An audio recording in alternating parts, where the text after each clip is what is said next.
This is Adelaide's FIVEAA. Sunny and 20 with the 6 o'clock news. I'm Kendall Brettig. Planning a function? Speak to the Adelaide Convention Centre team to elevate your vision for your next event. The Albanese government will reintroduce its housing legislation to Parliament today. Michael Packy's in Canberra. Labor says its plan to set up a housing future fund would deliver 30,000 social and affordable homes over 5 years. Under the proposal, $10 billion would be invested and the return used to build the homes. The opposition won't support the plan, so the government needs the Greens to get it over the line. But the minor party argues the scheme is not ambitious enough, pushing for a rental freeze to be part of the proposal. The bill has already failed once. If it fails a second time, the Prime Minister will have a trigger for an early election. With interest rates on hold for another month, analysts are not trying to predict what will happen next month.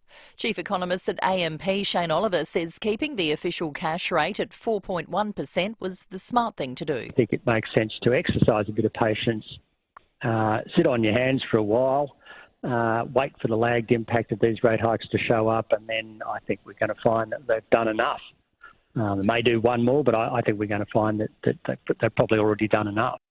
Another Adelaide building company could be on the brink of collapse. Consumer and Business Affairs has suspended the licence of 7 Star Constructions, with more than 20 customers complaining about long delays finishing their homes. It follows the collapse of Penberthy Group last month, with debts in excess of $4 million. The education union's taking aim at the federal government over funding for public schools. The union says 98% of public schools aren't getting enough support for all their students. It argues the Commonwealth must step in to fill the gap because it earns more revenue than the states and territories. 4 climate activists have spent the night behind bars after staging a protest outside the Perth home of Woodside CEO Meg O'Neill. Woodside's condemned their action, saying it's designed to threaten and intimidate. 2 will front court later this morning. NATO has been put on alert after helicopters from Belarus violated Polish airspace. More from Karianne Greenbank. Poland's Ministry of Defence has reported that 2 Belarusian military helicopters have crossed into Polish airspace during military drills at such a low altitude they couldn't be detected by radar systems. Poland is a NATO country, so it has put the military alliance on alert after last week sending more than 1,000 of its troops to the Belarusian border after Wagner troops started training there.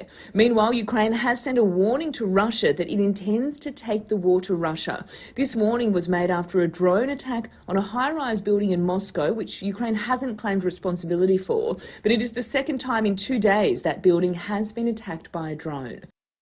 And in just over a month, Neighbours will return to our screens. The Ramsay Street crew will return to Channel 10 in the new time slot of 4:30 Monday to Thursday from September the 18th.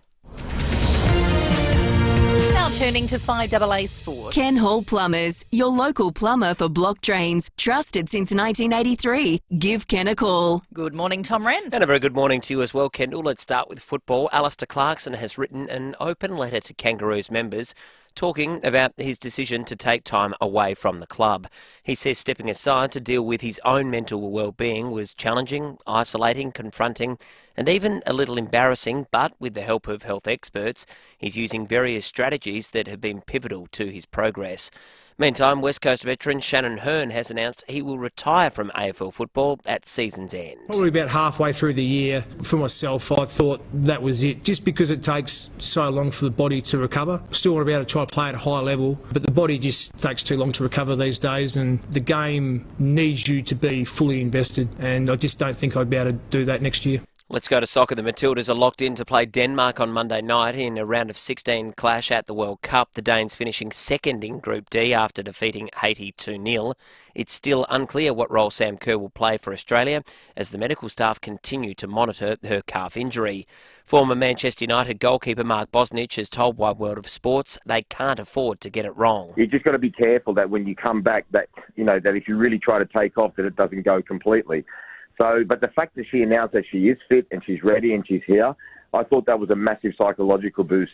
Last night in Adelaide, it was England smashing China 6-1 at Hindmarsh Stadium, while the USA only just scraped through the knockout stages after a tense 0-0 draw against Portugal.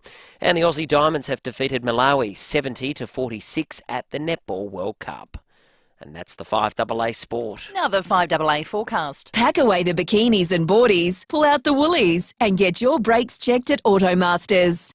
A sunny day heading for 20. Tomorrow a shower or two developing, 23. Showers easing on Friday, 16, and partly cloudy on Saturday, down to 14. At the moment, 10. More news as it happens on 5AA.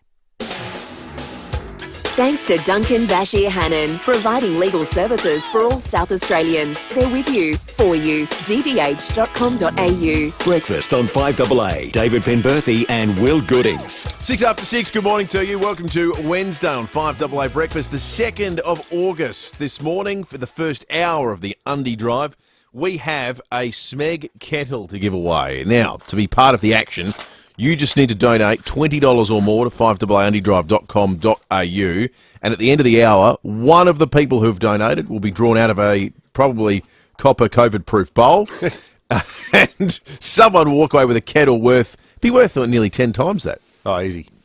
8223000 is the number to interact with the program at any time on any subject, but also we want you to program into your minds 5AAundydrive.com.au to donate. So from now through to 7 o'clock, every donation of $20 or more, it's like buying a ticket in a raffle to win a brand new Smeg kettle, and in the process you're donating to Catherine House and the Hutt Street Centre as well. David's modelling it. Looks magnificent. On the Foodland Supermarkets Facebook and YouTube live stream. Coming up on the program this morning, we will be speaking with Peter Jackson from Duncan Bashir Hannon Lawyers. They are our major sponsor for the Undy Drive. Sean Fuster will take us around the courts, and we're going to follow up yesterday's breaking at 8 regarding the sudden scarcity of limo drivers and how that's come about in South Australia due to regulations that mean basically they're getting impossible to run. David Penberthy, good morning to you. Good morning, listeners. Good morning, Will. Exciting seeing Luce come in here and reveal this beautiful jet black Smeg kettle. Thing of beauty. Normally, you'd need to hit us with a rumour to be in the running for the Smeg blender or mixer or kettle or toaster. But today, all you got to do is dig deep, well, not even that deep, really, to help the homeless people of South Australia. Another cold morning. Think of those who are out there today on the streets and assuage your concerns somewhat by contributing to the 5AA Undy Drive. Now, I'll tell you who's started the day with an absolute flyer, and that is the Mayor of Norwood, Payneham and St Peters Council, Robert Breer, who very kindly has texted saying that he is going to be making a $200 donation. $200 donation. Fantastic. To the 5AA Undy Drive. Apparently, he says he'd give more, but as mayor, limited to a maximum of $200 under the probity rules or whatever they are. How interesting! I didn't know that. Yeah, but I tell you, good on you, Rob. Thank you, Your Excellency, the Lord Mayor. Sorry, I thought we had the Governor on the line. But how many mayors are there in South Australia? Every mayor. Well, a lot. Some would say too many. Yeah. I was going to say, but this could be the turning point for the perception of local government. This could be it. We would change our tune for this morning at least. Let's not turn this into a tawdry local government bashing exercise. No, if you want to donate, nothing other than generous. You get showered with plaudits, because all we care about right now is the homelessness issue in South Australia and Catherine House and the Hutt Street Centre, 8223 0000. If you would like to chat with us, a lot of people chatted with me yesterday following the panda escapade down the mall. If you haven't seen it, folks, get on. You can still see it on Facebook. We were watching it at home last night with the kids. The kids thought it was the funniest thing they've ever seen. Sam goes, "Dad, is that really the man that you work with? Did you know what they call you? The man on the billboard on the way to Aldinga."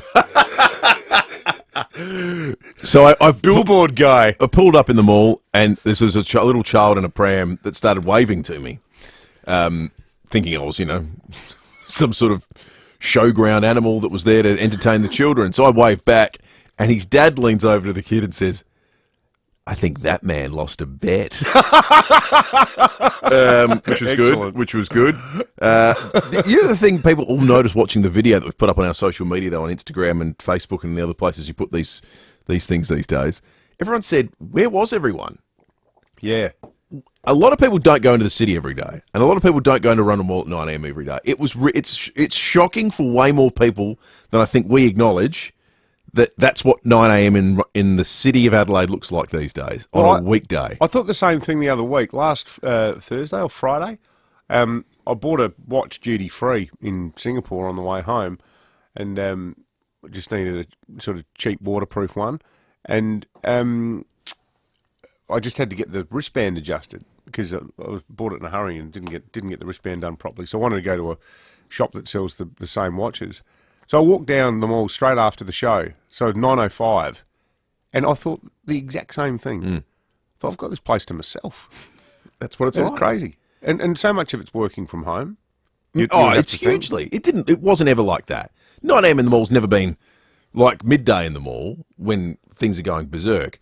Shops are all open, people are coming through, but you usually have to confront the public transport crowd coming off of buses and coming up from trains, walking up North Terrace and crossing over through the mall and so forth.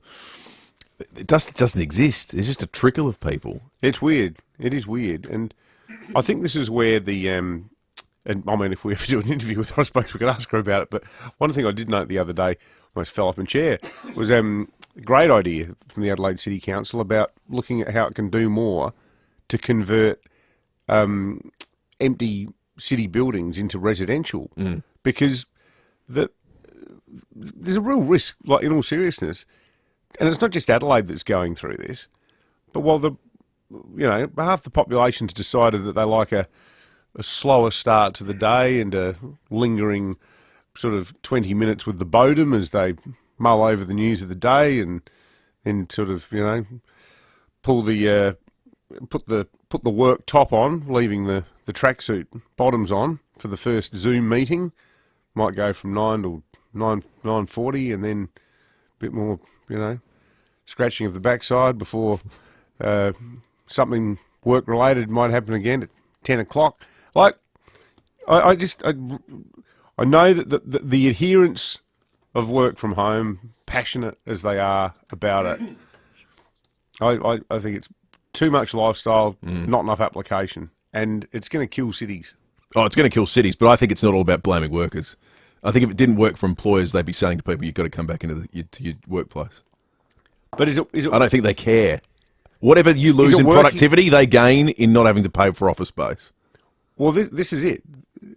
But is that an illusory short-term gain? Could be. That remains to be seen. Maybe it will be. So I was talking to an accountant the other day about, and this is a really interesting example of how vulnerable Australia is to this kind of stuff. How's this for a chilling statistic? This bloke's a great bloke, and certainly not a path he's going to go down because he loves his staff. But he was saying to me that now the cost of a sort of entry-level standard accountant for doing people's tax and so on in Australia is $80,000. He said you can get the exact same person because and increasingly this is a job, that's the exact kind of job people say, I can do that remotely. So he said there are websites that will put you in touch with wholly competent accountants overseas in places like India and Singapore that are completely across the tax systems of other like countries. They will do that job for an annual cost of $24,000. That's extraordinary. So a $56,000 saving. Now, what's the difference between someone bumming around the house as an accountant in Rose Park versus someone doing it in Karachi? Well, you go further down that path and you suggest if it's that formulaic, you have a software program that'll do the job at some point in time. Well, you'd still need some sort of, like, how do you do everything? Like, have you got receipts and what did you buy? Did you buy a laptop last year? Can you claim that? All that sort of interrogative stuff, or I don't know. Or is that just like a new online census form? Just another? Yeah, I wonder. Yeah. I wonder. But, I mean, it's a dark path. You can go down that on a whole heap of fronts. Andrew on the Dutton's text line's got a question for you, David. Harvest Rock lineup's being announced at 9 a.m. today. Do you have any inside knowledge? You being the big Harvest Rock fan that you are. Let's not talk about it. Well, I'm still embarrassed about that. It's the only time I've ever seen you I felt genuinely angry, and rightly so. On account of my slovenly work. I was angry, was I? I felt... Oh, was I? Well, I don't remember it. Oh, yeah. Well, I remember the morning. I rocked up at 6:10. It was terribly unprofessional. Oh, sorry. Sam's corrected me in my ear. It was 18 past. Hey, Andrew, counting? I have no intel as to who is headlining or who indeed any of the bands are at Harvest yet. But what I will say is that whoever's playing on the Sunday night, I don't care how good they are, I'm leaving early. FIVEAA is the place to donate this morning. That is our number one priority and concern. If you can give just a little bit, we would be delighted. If you can give us $20 in this first hour, you're in the running to win a magnificent Smeg kettle. If you want to have a look at what you're in the running for, jump on the Foodland Supermarkets Facebook and YouTube live stream. You'll see it sitting here in the studio. That is being given away by 7 o'clock this morning. And Mayors of South Australia? Yes. Take up the challenge. Led by Robert Breer. It's not a legislative requirement, it's a council policy. The limit on donations is $200. But as we said earlier, very generous $200 thrown into the kitty by He Robert set the Breer. standard for the conduct of mayors in South Australia with that donation. 100%. $200. Let's see what happens. Get them coming in. It's time to raise the bar. If you're organising an event, anything from a small meeting to a grand gala, you'll know there are many things to consider. So trust the experts at Adelaide Convention Centre to help you elevate your vision. With the support from our team at every stage, you'll be amazed at what can happen in turning each aspect into an unforgettable experience for both you and your guests. Contact our team and discover the magic to elevate your vision at Adelaide Convention Centre. What is Louver House? Simple. Louver House turns your outdoor area into a stunning entertainment space with an opening and closing roof. With rain sensors, you'll keep winter out. And when you need to, you can let the light in, so you can be outdoors and entertain all year round. Best of all, they're manufactured right here in SA with options like LED lighting. But you be the judge. Find out more with a free design, measure and quote. See the light with Louver House. louverhouse.com.au. This week at Foodland, Aussie premium boneless leg of lamb.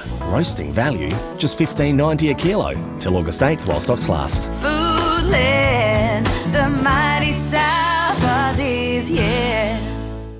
Show your RAA card at Snooze and save up to 40% off RRP, including selected mattresses and bed frames. Hurry, the Snooze Auto Club member event ends Sunday. Exclusions, T's and C's apply. Amazing what a little snooze can do. I'm Ned, and I'm a geek. I'm no good at voiceovers, but amazing at fixing your tech problems. All Geeks to You techies work on any device and give great advice. For in-person or remote tech support, go to geeks2u.com.au. That's the number 2, the letter U. Thanks to Duncan Bashir Hannon, providing legal services for all South Australians. We're with you, for you. dvh.com.au. Breakfast on 5AA. David Penberthy and Will Goodings.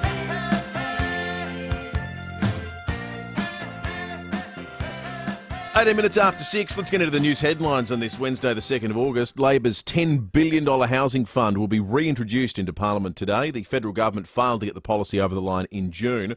There's no guarantee, and it will have success a second time around either. Under the plan, returns from the fund will be used to build 30,000 social and affordable homes over 5 years. What this basically is a $10 billion investment fund. So $10 billion, a bit like the Future Fund, where they say all the dividends and the profits of the investment fund are going to be spent building houses. And building public housing. Which is how Labor says it's a cost-neutral program. They're saying we're not spending anything. It's the dividend of an investment, and we're going to use that to build houses.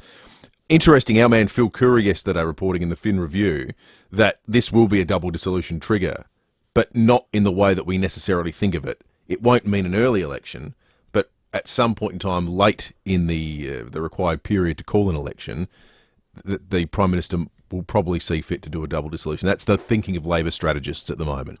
And I reckon they'd be more interested in wiping out the Greens' That's domination precisely it.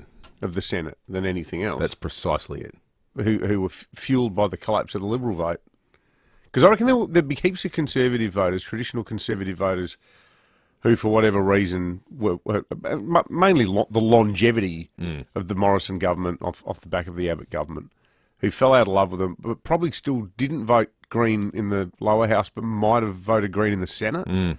Their Senate vote was off the charts. It's crazy. Last year. And Albo's always hated the Greens. Well, this might be his opportunity to take them apart.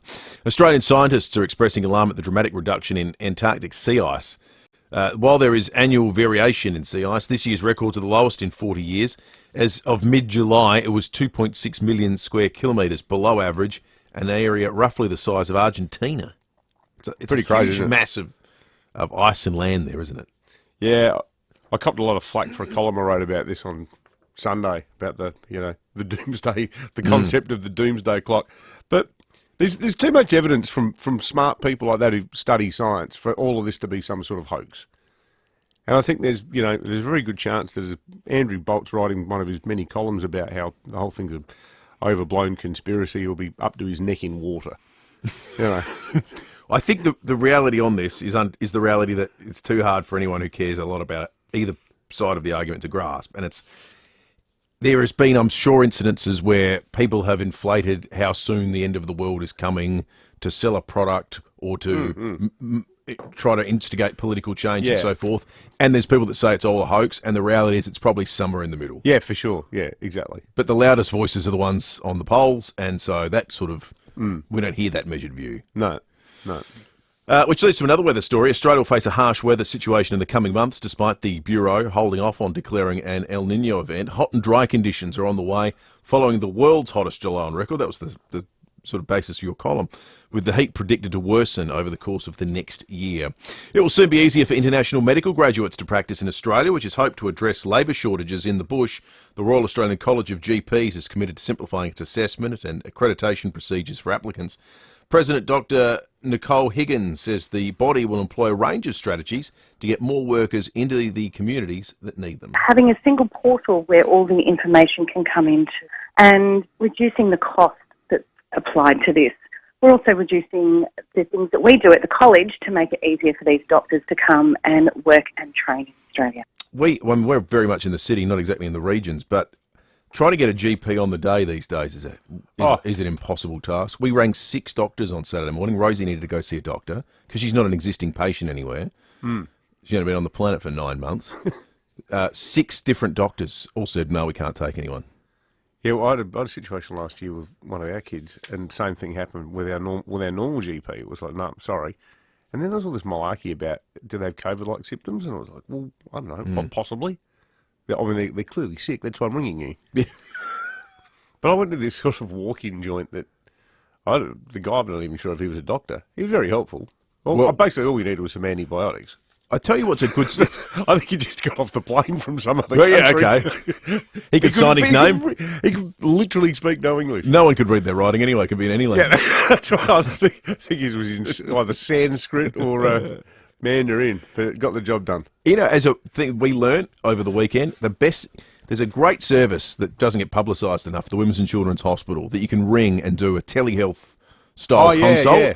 A nurse speaks first, and then if it needs to go to a doctor, you speak directly to a doctor. And these days you can do it over a video call or whatever on your phone.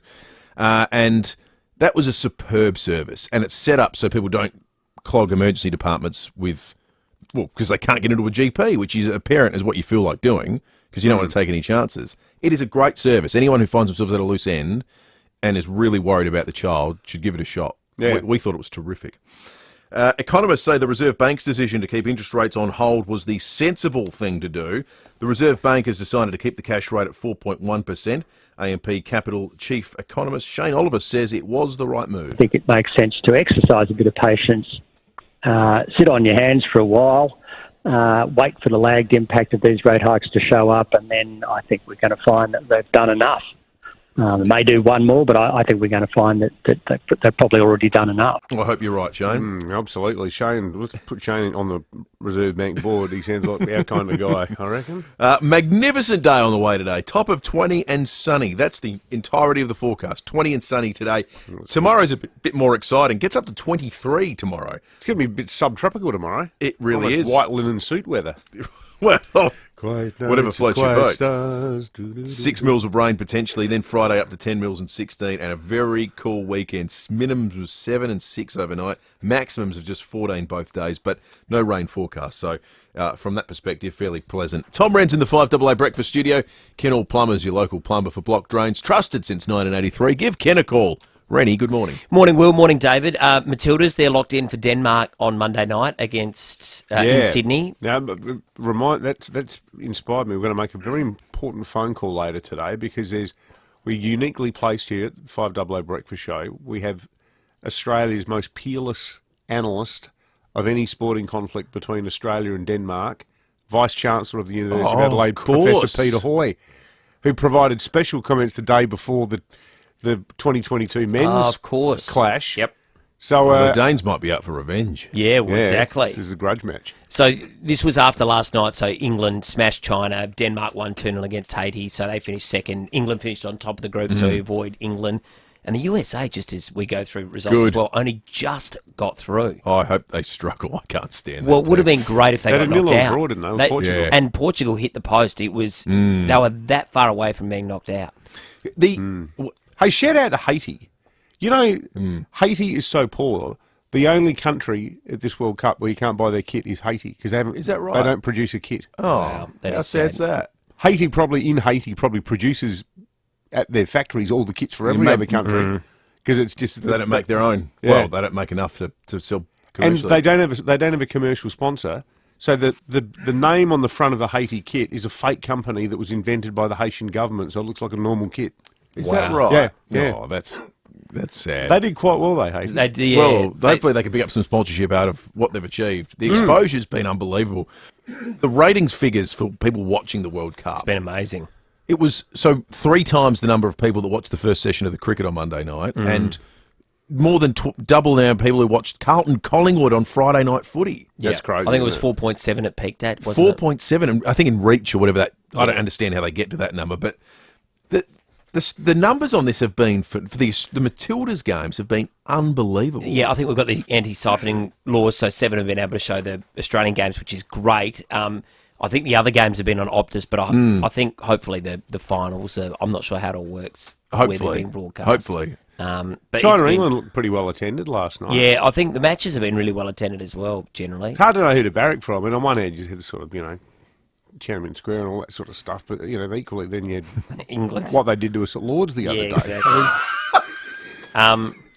Boys, just as well, I know this has been a big talking point. The story around concussion. Max Lynch overnight has retired. He's 24 because of concussion knocks.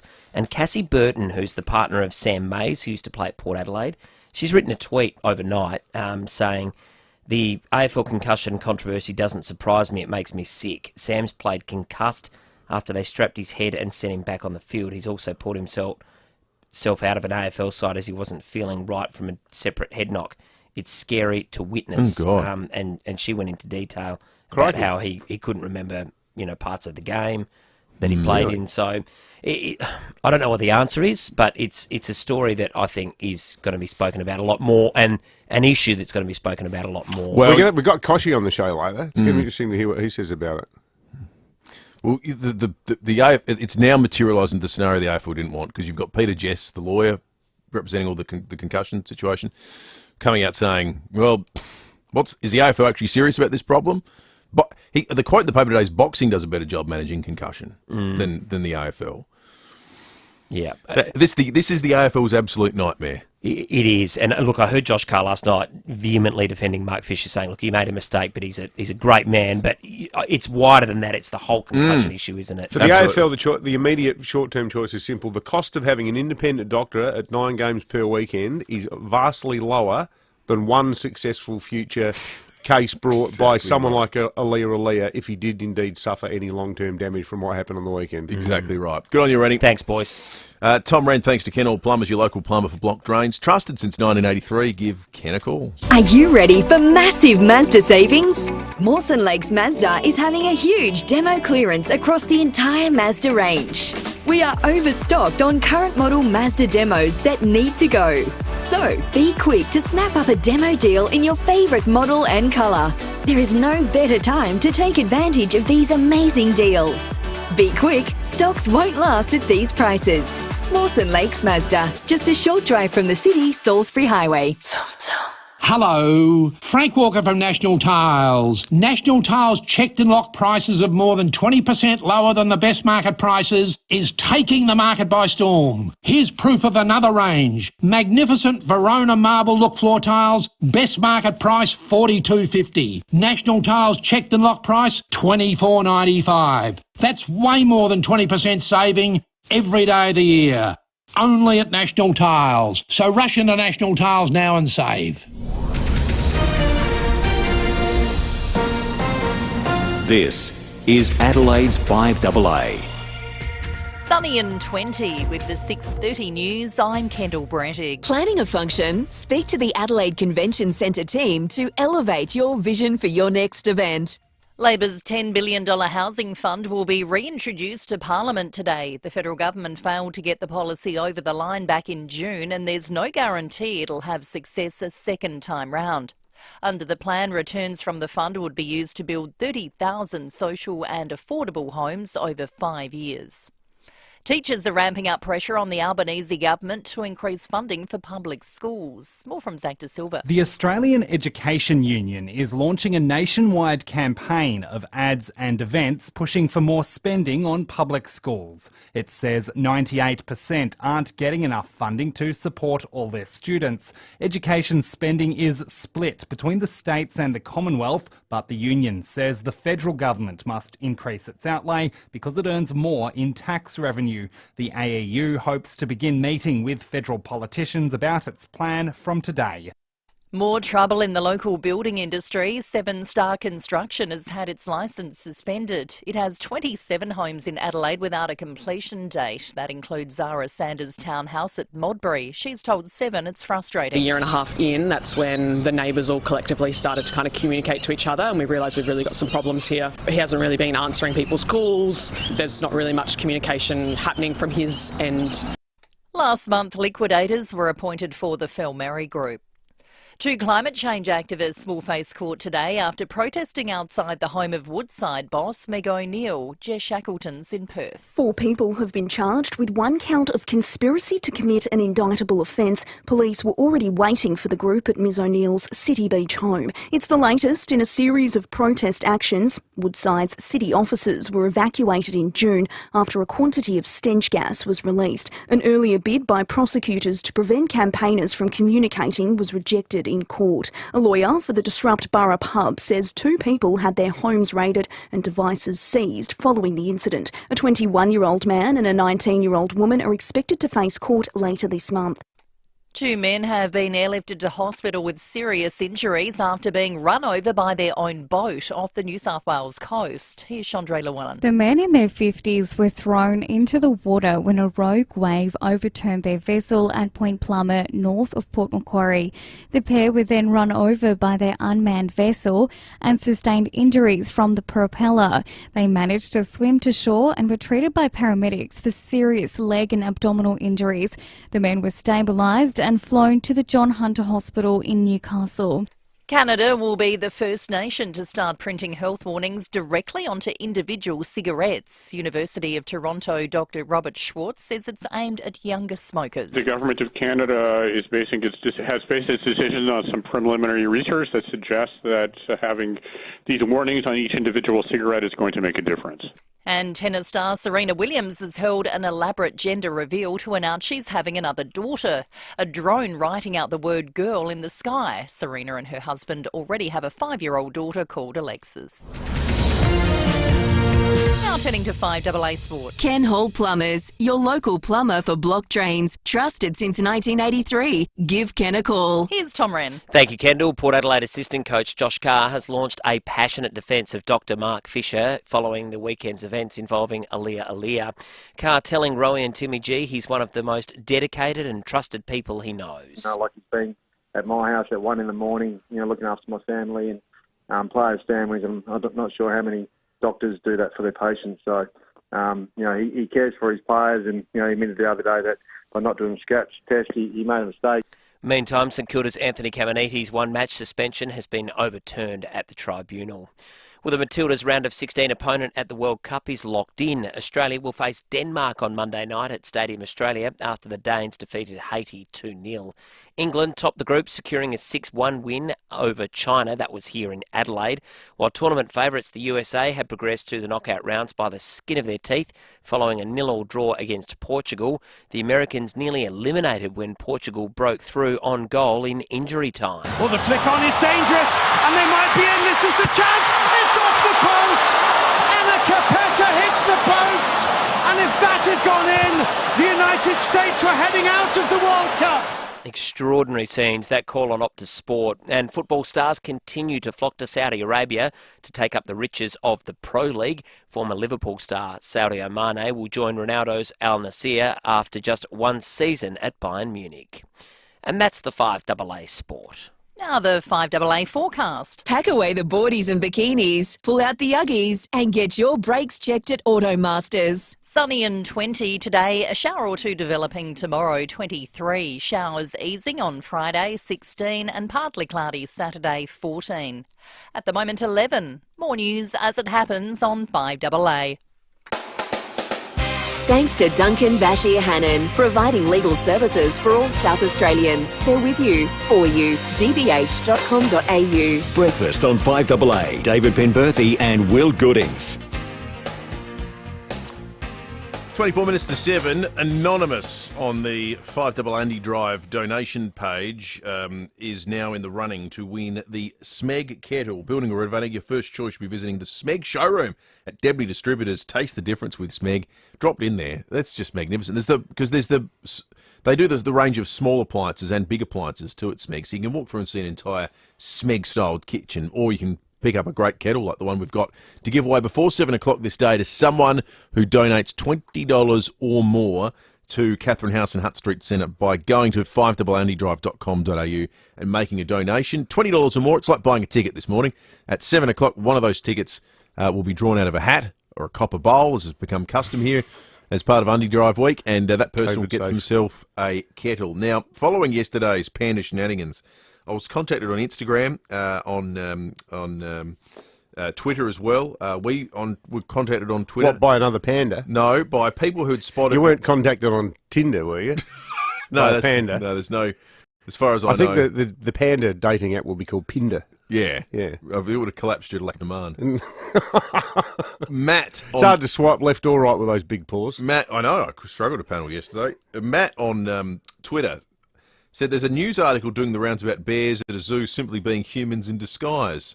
Asking the question, maybe were we involved in any way? The article in question is something we're going to put up on the Foodland Supermarkets Facebook and YouTube live stream now. It pertains to a report in the New York Post about a zoo in China that's being accused of having people in costume pretending to be sun bears, not actual sun bears. Hangzhou, the zoo, addressed the allegations, according to the report, in a statement, and they wrote the statement from the perspective of Angela, the Malaysian sun bear. Some people think I stand like a person. It seems you don't understand me very well, said the sun bear in the New York Post's reporting.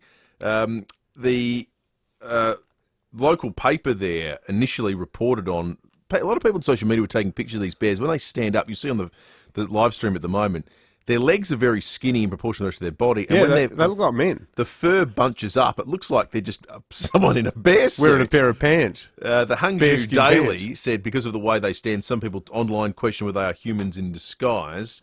The officials at the zoo said a human inside a suit like that would never survive summer temperatures where it's almost 40 degrees. I'll vouch for that, having been in about 14 degrees yesterday in a panda outfit. On a mild day as well. On a mild day, exactly right. Sun bears are the smallest bears in the world. They're at the size of a large dog. They only stand 50 inches tall when they do stand up. So they are small sorts of beasts. The interesting thing here is there may be other incidents. Other Chinese zoos have also been accused of misleading guests about their animals, with allegations including dyeing dogs to look like wolves or African cats and painting donkeys to look like zebras. So maybe there's a zoo issue in China. Like the fine cotton scandal. Yeah, it is, isn't it? It's exactly like that. This zebra was paying 14-1 at Moonee Valley only the other day. What about that? Lots of text coming from the Dutton's text line at the moment.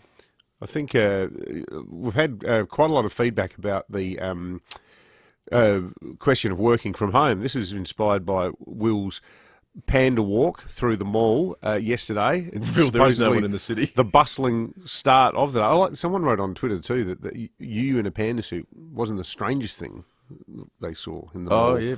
Sam Daddo, I think, mate, and Lucy made that observation too as we're walking around. Get some types.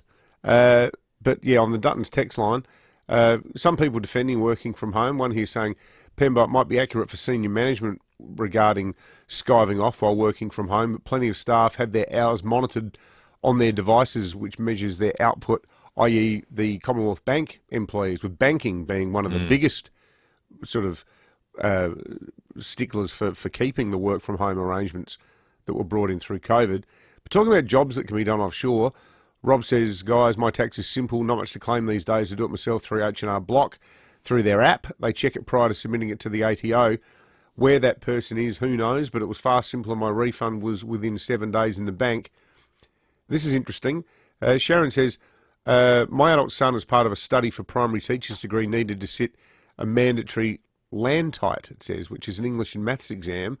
When the exam room was booked out, he opted to do it at home with a computer camera, English from 1 till 3 p.m, maths from 4 till 6.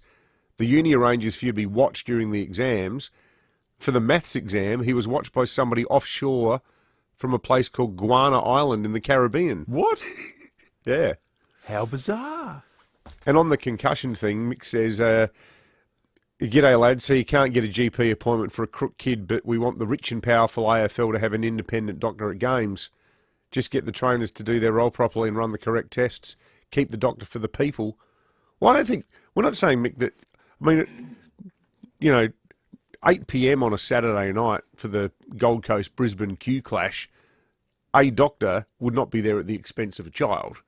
It would be pretty easy, I reckon, to slip, 9 doctors $500 a game to go to the footy. You could probably get them to do it for free tickets. So if the only thing they're monitoring is concussion, the clubs already have doctors there. It's just an out-of-hours role. Yeah. Out-of-hours role for people who like sport and are across the issues and have got a medical background. And I think the sad reality, because Mick says just get the trainers to do their role properly, people at clubs. Well, I think this is we've got enough evidence now that that's just not possible.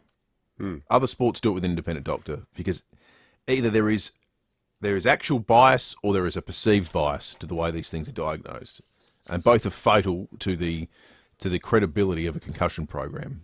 I was thinking, inspired by your journey yesterday in the panda suit, Will, how many of our listeners have dressed up as mascots or, it'd be good to hear 8223 0000. A friend of mine was the Jubilee Wombat when he was at uni. Really? Yeah, for the sesquicentennial in 1986. And he got belted by an angry dad at the Marion Shopping Centre because he didn't realise he was standing there with his big paws and all these kids were coming up to pat him and give him a hug and stuff. But he had these giant, heavy hands, or like extruded plastic, and like really hard, with little claws on the end. And he's in this wombat, Jubilee Wombat suit, and he can't really see properly down low, down at knee level. And he turned around to look at another kid and didn't realise there was a kid standing in front of him, and he just whacked the kid in the face. Oh no! With his wombat hands, and then he just heard all this crying. But then next thing he knew, he was on the ground, and the kid's dad had just lunged at him. What'd you do to my kid? Oh God! And he's inside this wombat seat. I mean, hopefully none of our listeners have had experiences like that. If you've been dressed up as a mascot, you dressed up as Bad Santa that one year, didn't you? Bad Santa. Yeah, you. I thought you were doing an impression of the Billy Bob Thornton thing. Why has Santa got sores on his face? Let's not finish that joke. Rob has called in. What did you, Rob? Good morning, fellas. Yes, very long time ago, I dressed as Hector the safety cat. Oh, really? I remember him. I even remember the song. Stop at the curb, look to the left. Look, is that right? Oh, you poor man, I don't remember that. Clearly your brain's not as poorly wired as mine is, Rob. I remember all sorts of crap. What was it, a good job? It was all right. It's a very long time ago, but yeah, extremely hot. And it wasn't even during summer, but very hot. How long did you do it for, Rob? Oh, maybe an hour. Oh, no, so you didn't go back and do it again? Oh, no. I was volunteering through Red Cross at the time. We were helping out and doing stuff. Oh, okay. Hector the cat. Hector the safety cat. He taught a lot of kids how to cross the road. Thank you, Rob. He didn't really kick on Hector. He was only a short-lived mascot. We want to hear from Adelaide's mascots this morning. When have you dressed up as a mascot? 8223 0000 or text us on the I wonder if that line. jingle still exists. Hector the cat. Volkswagen Tiguan Allspace, the 7-seater that's perfect for weekends away camping trips in the crazy Saturday sports rush. We'll check traffic and come back with police and weather. Thanks, Will, and good morning. First water main to look out for this morning on the drive in at Eastwood, Glen Osmond Road at Fullerton Road. 2 lanes are closed, speeds at 25. That's going to get super slow throughout the morning. Keep it in mind if you're normally heading that way. Rock slide slowing things up too at Cuddly Creek, Gorge Road near Torrens Hill Road, speeds at 50. Buildings South Road at Edwardstown with a camera at Days Road at Croydon Park. Worried about cheap insurance? Who offers great value cover you won't regret? Amy does. Before buying insurance issued by Amy, read the PDS and TMD at amy.com.au and consider whether it's right for you. Adelaide's most accurate traffic on 5AA. G'day, it's Rory Sloane. The Kluger 7-seat SUV is here to move your family and to move you. It's an SUV that knows you expect practicality, but want luxury and beautiful design too. There's no need to wait for the kids to grow up. You can have your dream car now. This 7-seater has flexible cargo space thanks to the folding second and third rows. Take a test drive of the new Kluger today at Jarvis Toyota, South Road, Clovelly Park. Proudly celebrating 21 years of great deals. Right now, it's time to save at Decor Lighting with their 10, 20, 30, 40, up to 50% off sale. Lighting, ceiling fans and more up to 50% off. Decorate with Decor Lighting. 24 The Parade, Norwood. I was just doing my job. I didn't think I'd get injured. The doctor said it was a routine procedure? Right. The car came out of nowhere and it smashed right into us. At DBH Lawyers, we're here to listen to your story. Our team of local South Australian lawyers will help you navigate the law and find the best way forward. We're with you. We're for you. We're DBH Lawyers. dbh.com.au. Get a read on a world of content with The Advertiser. One subscription that supercharges your news and entertainment experience. Access everything from breaking news to cost of living, sport and more. Search The Advertiser offer today. We're for you. Hey, excuse me, you're Adam, right? Yeah, I'm Adam. The Adam who bought his hearing aids at Specsavers? Actually, yeah. The Adam who got quoted thousands more elsewhere, then got top-of-the-range hearing aids at Specsavers? Yeah. Hey, everyone, this is Adam. Get your hearing aids at Specsavers and you'll never hear the end of it. We've got everyday low prices on the latest tech hearing aids. Book your free 15-minute hearing check with your local audiology professional at specsavers.com.au/hearing. Conditions apply. Hi, Rory Sloane here for You Install It Kitchens. Are you planning a DIY renovation? Then visit the team at You Install It for the complete DIY kitchen solution. You Install It Kitchens cabinetry is custom sized and pre-assembled, saving you time and money. Plus, Soulstone by Cosentino benchtops, Oliveri sinks and taps, and a large range of appliances by Fisher & Paykel and Heyer. Visit one of the 5 locations, Modbury, Churchill Centre, Norwood, Glandore and Lonsdale. You Install It Kitchens, the complete DIY kitchen solution. 5AA Breakfast is streaming live right now. To watch, simply head to 5AA on Facebook or YouTube. Thanks to Duncan Bashir Hannon, providing legal services for all South Australians. They're with you, for you. dbh.com.au. Breakfast on 5AA. David Penberthy and Will Goodings.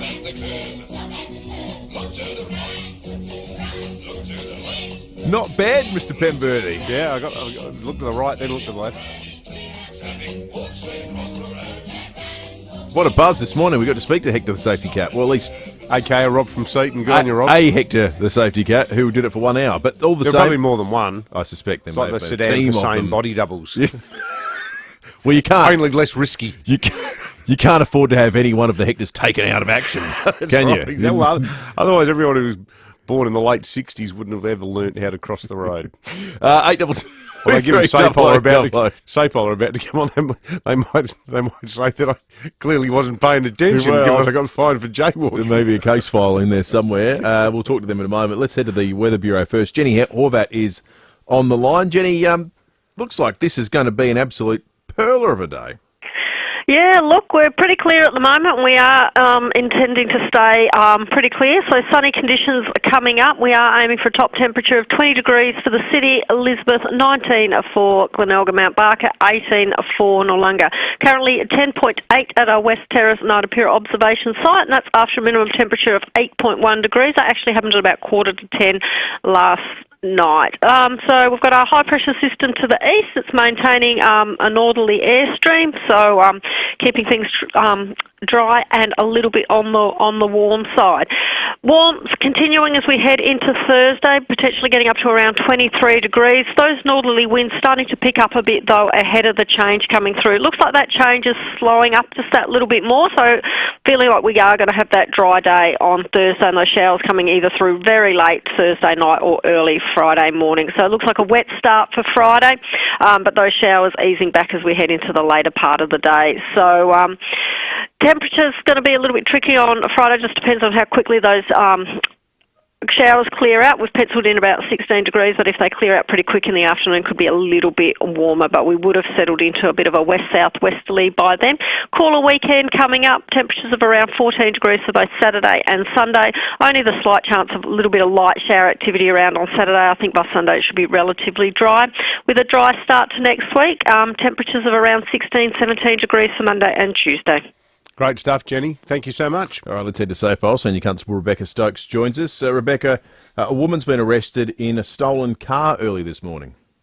Yeah, good work by crews at Aldinga Beach this morning. It was about 1:40am, and they were patrolling the Aldinga Beach area when they spotted a stolen black Nissan 300ZX in the driveway of a home on Hamilton Road at Aldinga Beach.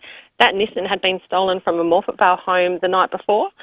A person was in the driver's seat and was about to reverse out the driveway, but the patrol was quick enough to block it in and prevent them from driving off. And the woman driver, she's a 21-year-old Hackham woman. She was arrested and charged with illegal use of a motor vehicle, and she's been bailed to appear in court in September. Great work, as always, there by the excellent Aldinga Police. And also, Rebecca, there was a car crash yesterday at Verdun that sent some kids to hospital. Yeah, really horrible story for a family at Verdun yesterday. 4 children from the same family injured in a crash. Happened just after 4pm.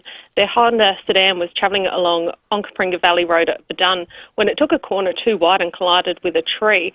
The 18-year-old male driver and his 3 siblings, aged 16, 14 and 9, were all taken to the Women's and Children's Hospital for treatment. The younger 2, a 14-year-old boy and a 9-year-old girl, they remain in hospital with serious but non-life-threatening injuries. The car was towed from the scene, and investigations into that crash are continuing. So anyone who saw it, it was in a 50k zone right in town there. Anyone who witnessed the crash has dashcam footage that may assist the investigation is asked to contact Crime Stoppers on 1800 333 000. Oh, those poor kids. Thank you for that, Rebecca, Senior Constable Rebecca Stokes from SAPOL. Let's head out to Tennyson because Graham's called in. Morning to you, Graham. Hey, boys.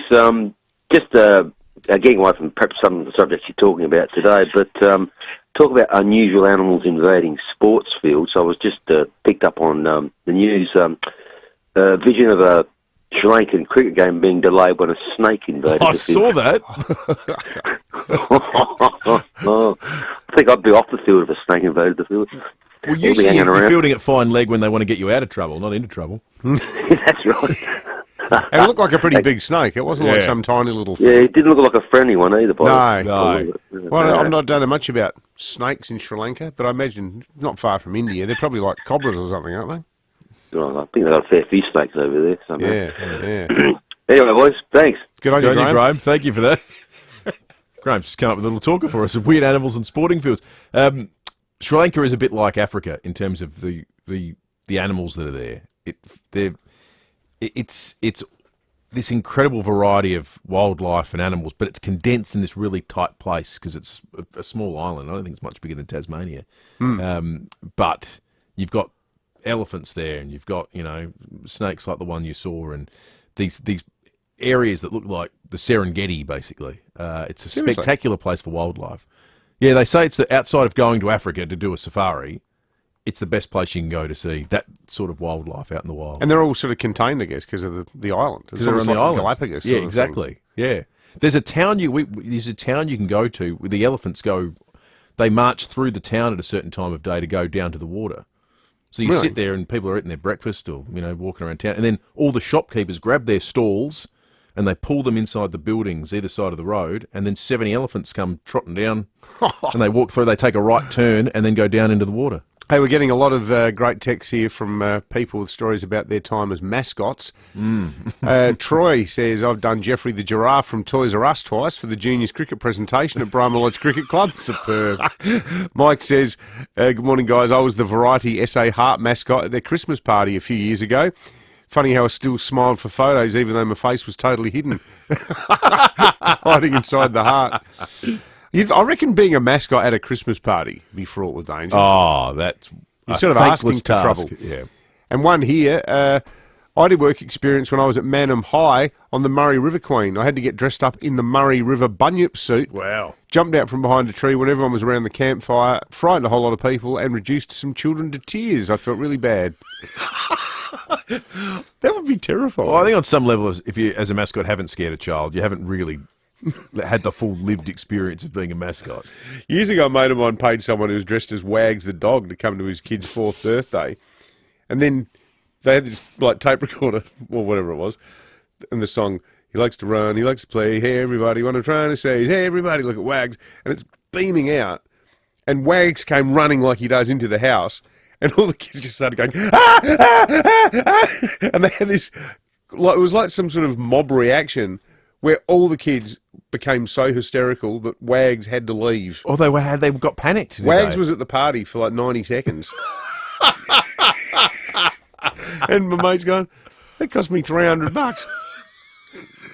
$300 to terrorise a group of small children. Never recurring nightmares. It was one of the funniest things, though, because all the parents go, no, it's just, Oh, that's beautiful. It's not going to hurt you. Luce is in the studio. I think she's been tallying some donations for the beautiful Smeg Kettle. Yes, Smeg Kettle winner. I'm drawing it in my copper bowl here, random choice. Thank you for donating this first hour. Smeg Kettle goes to Janet. Janet, if you donated in the last hour, Janet, please give us a ring, 8223 0000. But when one challenge finishes... Another begins. We've got the challenge bowl here in the studio. Which one of you would like the honour of reading this one? Well, I'm close to Luce, so I'll do it. Yeah. And I need practice of my elocution because later today I'm making my Channel 7 sizzle reel. Exactly. Now, when Sam and I were writing these challenges, we didn't do it on the basis of who would read it out, so I hope you may need to ad-lib to make it make sense. Oh, my God. Oh, this is for Will. Okay, for Will. Oh, geez, I'm relieved. I've misread it. For one terrifying moment, I thought it was for me. Will.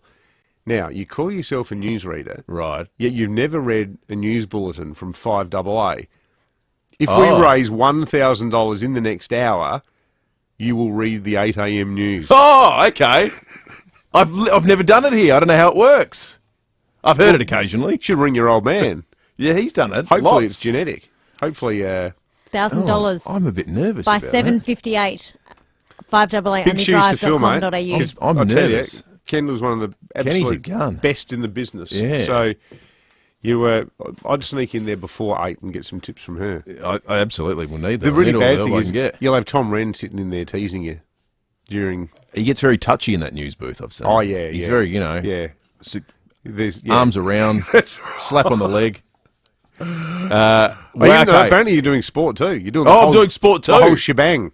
Oh, okay. The whole kit and caboodle. All right. This is going to be interesting. Okay. So we need about $1,000 in the FIVEAA Undy Drive kitty. FIVEAAundydrive.com.au is the place to go to donate. I'm Ned, and I'm a geek, and I fight hackers. I can help protect your household against scammers, viruses, and more. It starts with a digital security check from one of our techies. Visit geeks2u.com.au. That's the number 2, the letter U.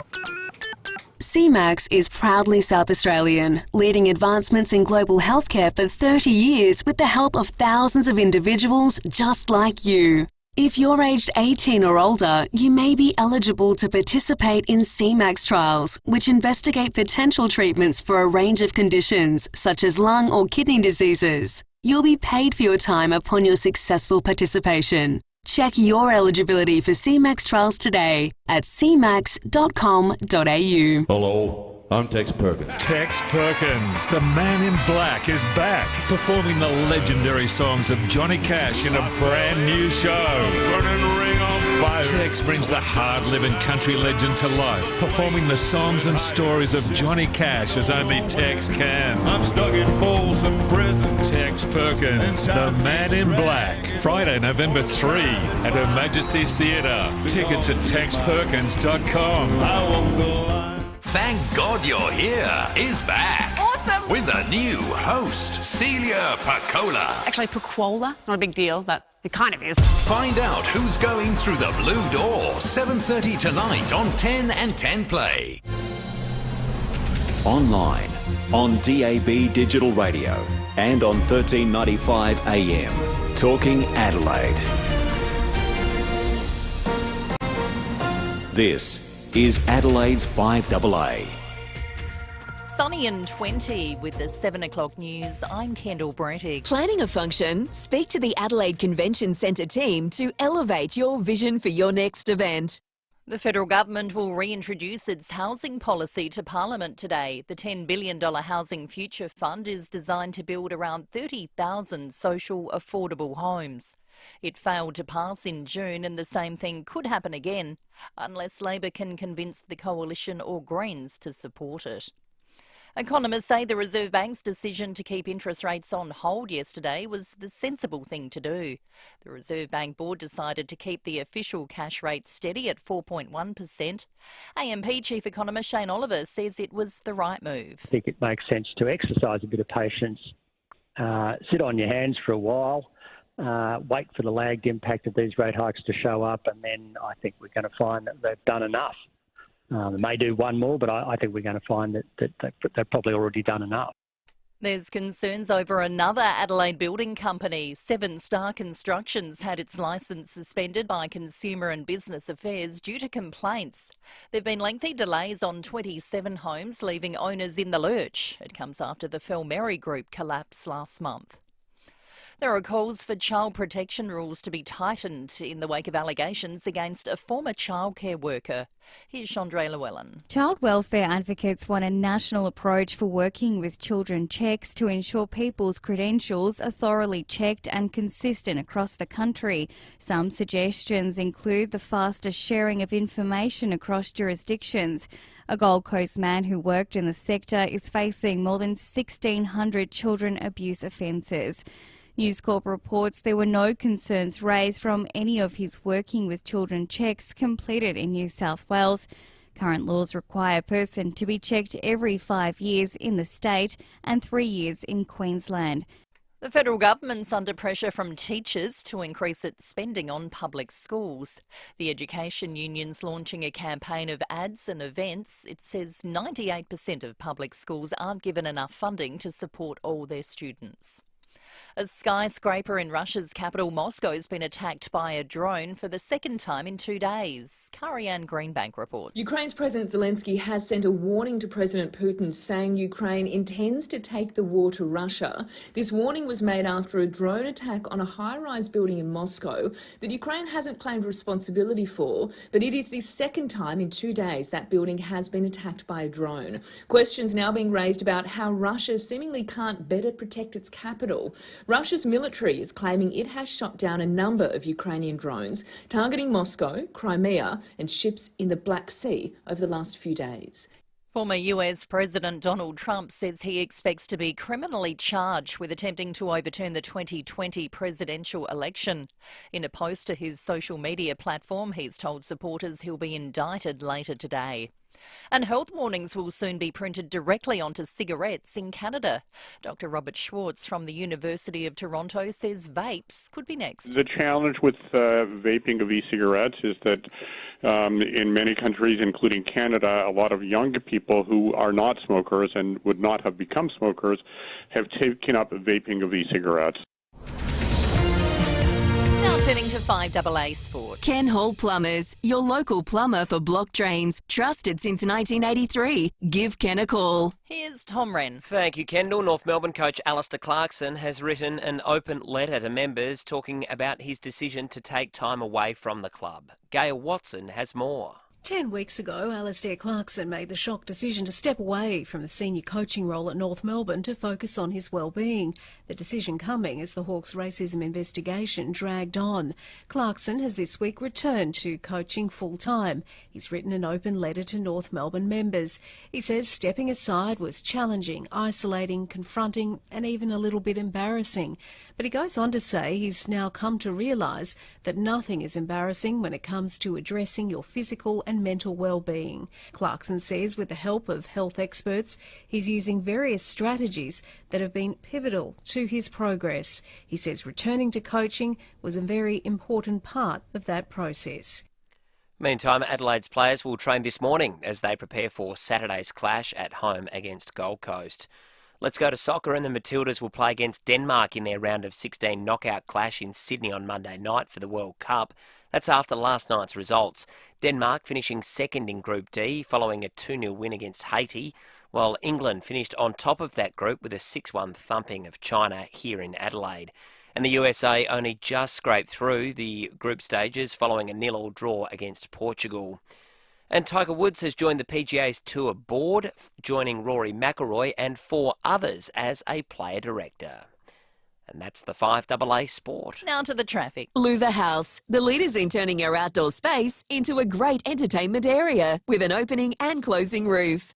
Good morning. Burst waterway to look out for this morning at Eastwood, Glen Osmond Road at Fullerton Road. 2 lanes closed, speeds are down to 25. That one's in the middle of the intersection. That'll get really slow. Avoid it if you can on the driving today. Rock slide slowing things up at Cuddly Creek, Gorge Road near Torrens Hill Road, speeds at 25. Getting busy south road at Theberton with a camera, Findon Road at Findon. Feel like a coffee? Enjoy a freshly ground barista-made quality coffee from OTR. Order on the OTR app and it's as easy as click and collect. OTR.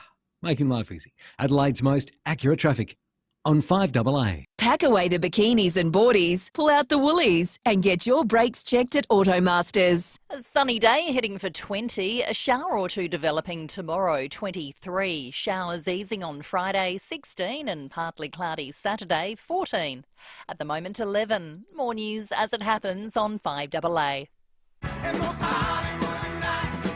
Thanks to Duncan Bashir Hannon, providing legal services for all South Australians. They're with you, for you. dbh.com.au. Breakfast on 5AA. David Penberthy and Will Goodings. 7 after 7, already given away a Smeg appliance this morning to one of the people who donated more than $20 to the Undy Drive over the course of the first hour of the program. 5AAUndydrive.com.au is the place to go. We've had a stack of excellent donations over the course of the morning. I'll go through a couple of them now, actually, because these people deserve to be showered with some love. One of them is anonymous, so he can't do that, but they put in $100. So, anonymous person, thank you. Tony Monterosso put in $20. Kev put in $25. Janet chucked in $100, says 2 wonderful charities, keep up the great work. James put in $25, saying great cause. Amanda's thrown in $10, $50 from another anonymous person. A big thank you to all those people that have donated. That's just in the last little while, so keep them coming in. All this money goes to combating homelessness. And, of course, Robert Breer, the Mayor of Norwood, Payneham and St Peter's Council, leading the charge for local government. Yet to have any other entrants, though. But he, out of his own kick, has donated a $200 amount to the Undy Drive. Thank you, Mayor. There's traffic management in place on Fullerton Road at Parkside with water main repairs being carried out this morning. One southbound lane is open. Right turns into Glen Osmond Road have been restricted, and SA Water is saying please choose an alternative route for your morning commute. Let's get into some of these stories of the day. The most horrifying story in South Australia has been well covered by Mitch Mott in the Advertiser this morning. In fact, I just want to read you some of his report because it's important we get the details absolutely correct on this. A 13-year-old intellectually disabled child in state care was prescribed a birth control implant at the request of Child Protection because of ongoing sexual abuse while in residential care. So this story's got a lot of components to it. That's the most stunning. The SA Civil and Administrative Tribunal has ordered the child be returned to their initial foster carer. There were concerns there of what's been described in the Advertiser's reporting as a toxic, dysfunctional relationship, but that's because that's preferable to the suffering of more significant ongoing harm whilst in residential care. In their reasons for returning the child to the foster carer, who had acted as her mother since she was 3, the tribunal noted the child had been sexually abused at least 6 times while in a government-accredited facility by as many as 4 different people. The abuse was so frequent and ongoing that the child had a contraceptive device planted into her arm to prevent her getting pregnant. That came at the request of her carers. This is a 13-year-old girl with an intellectual disability, not out somewhere, in a government-accredited facility. This story is so bad because, frankly, I think whoever it was, if there was someone in the department who thought that providing this 13-year-old girl, so she's only just reached puberty, like she's only just become a teenager, I should say. If anyone thinks that providing her with a contraceptive device is a solution to almost like normalising the treatment that she was getting, if their main fear is that she might get pregnant, get the damn girl out of such a dangerous situation. Like, it's just terrible. It's just, how can a little kid ever recover from something like that? And the minister is quoted in the paper as saying that this is not standard procedure. Well, thank God for that. I tell you what, if it emerged that there were other cases of this, I just think it's scandalous. Heads have got to roll over it. 13 years old. But I tell you, between that and the other story about the just unfathomable number of charges that have been levelled against this creep who, over more than 10 years, racked up 1,623 charges involving kids in Brisbane, in Queensland and New South Wales. It just makes you sick. But, like, I was reading both these stories last night, and it was funny because Kate and I were on the couch and the kids were in the room and we're sort of muttering to each other about them, just shaking our heads. The Eastern States one is unfathomable on account of its scale, but the one right here in Adelaide is unfathomable because of the response. That should never, ever, ever be seen as even remotely a solution. The solution has to be whatever care we're providing clearly isn't working. Yeah. How about preventing the child from being abused? Let's start there. Yeah. Maybe that's a solution. Is the state truly powerless to prevent 13-year-olds from being abused in state care? Is that what we're saying? We can organise, seriously, I'm a massive fan of Live, I'm a massive fan of the Gather Round. They're great for the state. But if we can do such a good job with that, why do we do such a poor job with this? Yeah, it's just sickening, that story. Other news going around today and developing overnight. We, with a degree of excitement yesterday, spoke about the fact that the show tickets were on sale and the countdown was officially on. The second time that we've had a completely COVID-free event, so it's back to normal. Yes, they have gone up a little bit more, but the show is exactly the same as every other business and household. Our costs have gone up. That's the Will Rayner, the boss of the show we spoke to yesterday. That last little piece is the important one here. Yes, things have gone up a little bit. Well, your definition of a little bit might be different to mine. I'll tell you what, Will Rayner, he deserves some sort of medal for sleight of hand, I think. Now, we had him on the show yesterday. As far as Will Rayner from the Royal Show is concerned, the big headline takeout from this year's Royal Show is the exciting news that Bluey is going to be at it. Well, I reckon, given what they're charging, I think Bruce Springsteen should probably make an appearance too. Now, the ticket prices are off the charts. Now, but the show will say that the increases are modest if you buy the tickets in advance. Well, they're sort of in keeping with a lot of other things that have gone up. So if you get pre-sale tickets, adults have gone up from $24.50 to $26. Kids have gone up from $15.50 to $16.50. But a lot of people just, life being what it is, oh yeah, all right, we'll go to the show tomorrow night. People just turn up and buy tickets. If you turn up and buy tickets, for adults this year, they've gone up from $33 to $42. So an increase of about 33%. For children... That's for weekends, that is. Yep.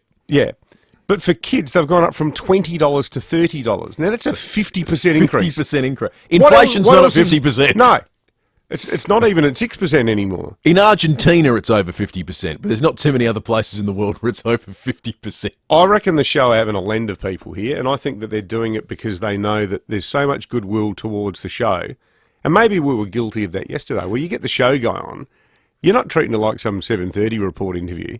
But the show, first point, the show should have been much more candid about the fact that prices have gone up so much. Second point, the show should explain whether these increases are in line with their extra costs or whether this is just gouging families on account of the fact that they lost so much money during COVID.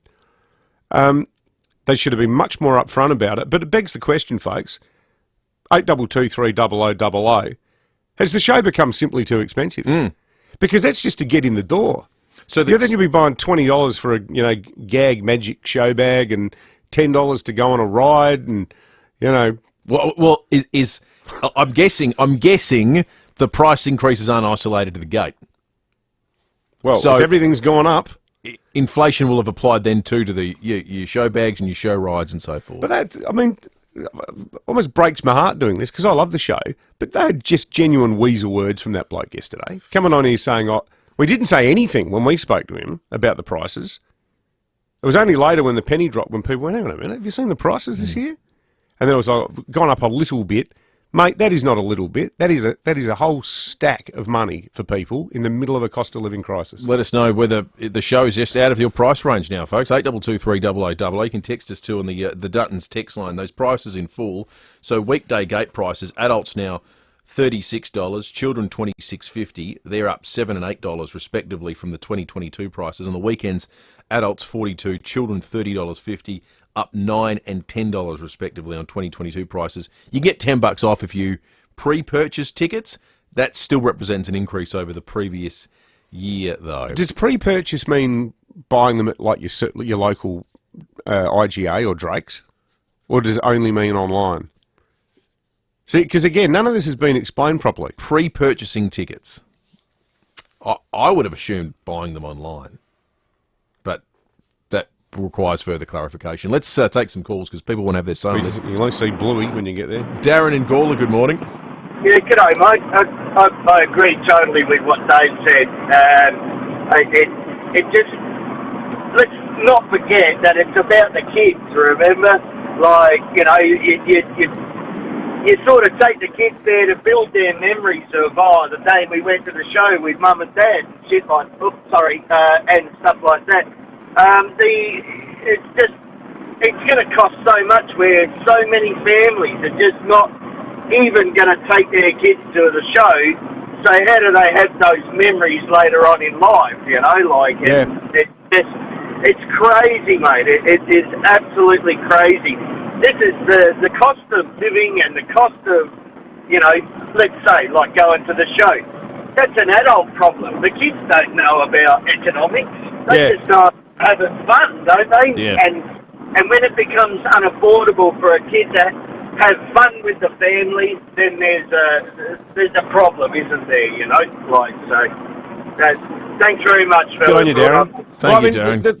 The show's refrain is always there's 100 free activities for kids. Like, well, we don't really care how many free activities they are. The process of getting through the door for working people who are really on the bones of their backside at the moment because of petrol and power prices and interest rates, the mere cost of getting through the door is... And we're doing an undie drive at a time when people with jobs are going to the Hutt Street Centre for breakfast. How much money's left over to I don't think these people are going to the Royal Show. They're not.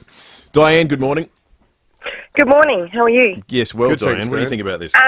I totally believe in the traditions of the show. I think it's wonderful and really believe in the value of it for kids, but I think there's an ulterior motive here. I went to the Caravan and Camping Show on the weekend, and I happened to be standing there in disbelief as a guy was rejected in front of me for trying to pay cash. And they said, no, it's only card only. And he said, but I haven't got a card. And he was turned away. So I suspect because the online tickets have been kept down, I think that's the agenda. Yeah, And absolutely. yeah, All right, so that's... Yeah, Good on you, Diane. Michael, good morning. Yeah, good morning, Will and Dave. How are you? Good, mate. Thanks, mate. Yeah, look, unfortunately I won't be able to go to the show because I've just found out my council rates went up over 10%. So now I'm trying to find another $225. The capital value was up over $70,000. So I'm just scratching my head as to why. And sorry, kids, can't go to the show. Yeah, well, this is an example of exactly what we're talking about. Exactly I mean, one here on the Dutton's text line says $115 for a family of three. Sorry, I'd rather pay my power bill. Well, they might be in for a rude shock, the Royal Show this year. I would not be surprised if they get less people this year than last year, despite all the hoopla about, post-COVID, hooray, hooray, Bluey's there. I think people are going to stuff this for a joke. John, good morning. Yeah, g'day guys, how you going? Good, thanks, John. It's in regards to the show, my dad used to take us, I was born in 1950, and he used to take us 2 or 3 times a year because it used to cost nothing to get in. The show bags would give away, and if you went to the licorice stand, they were 10 cents for a kilo or 1 pound bag of assorted licorice. It just breaks me up, we're both retired now. We only live Clarence Gardens. We just can't go. It's just...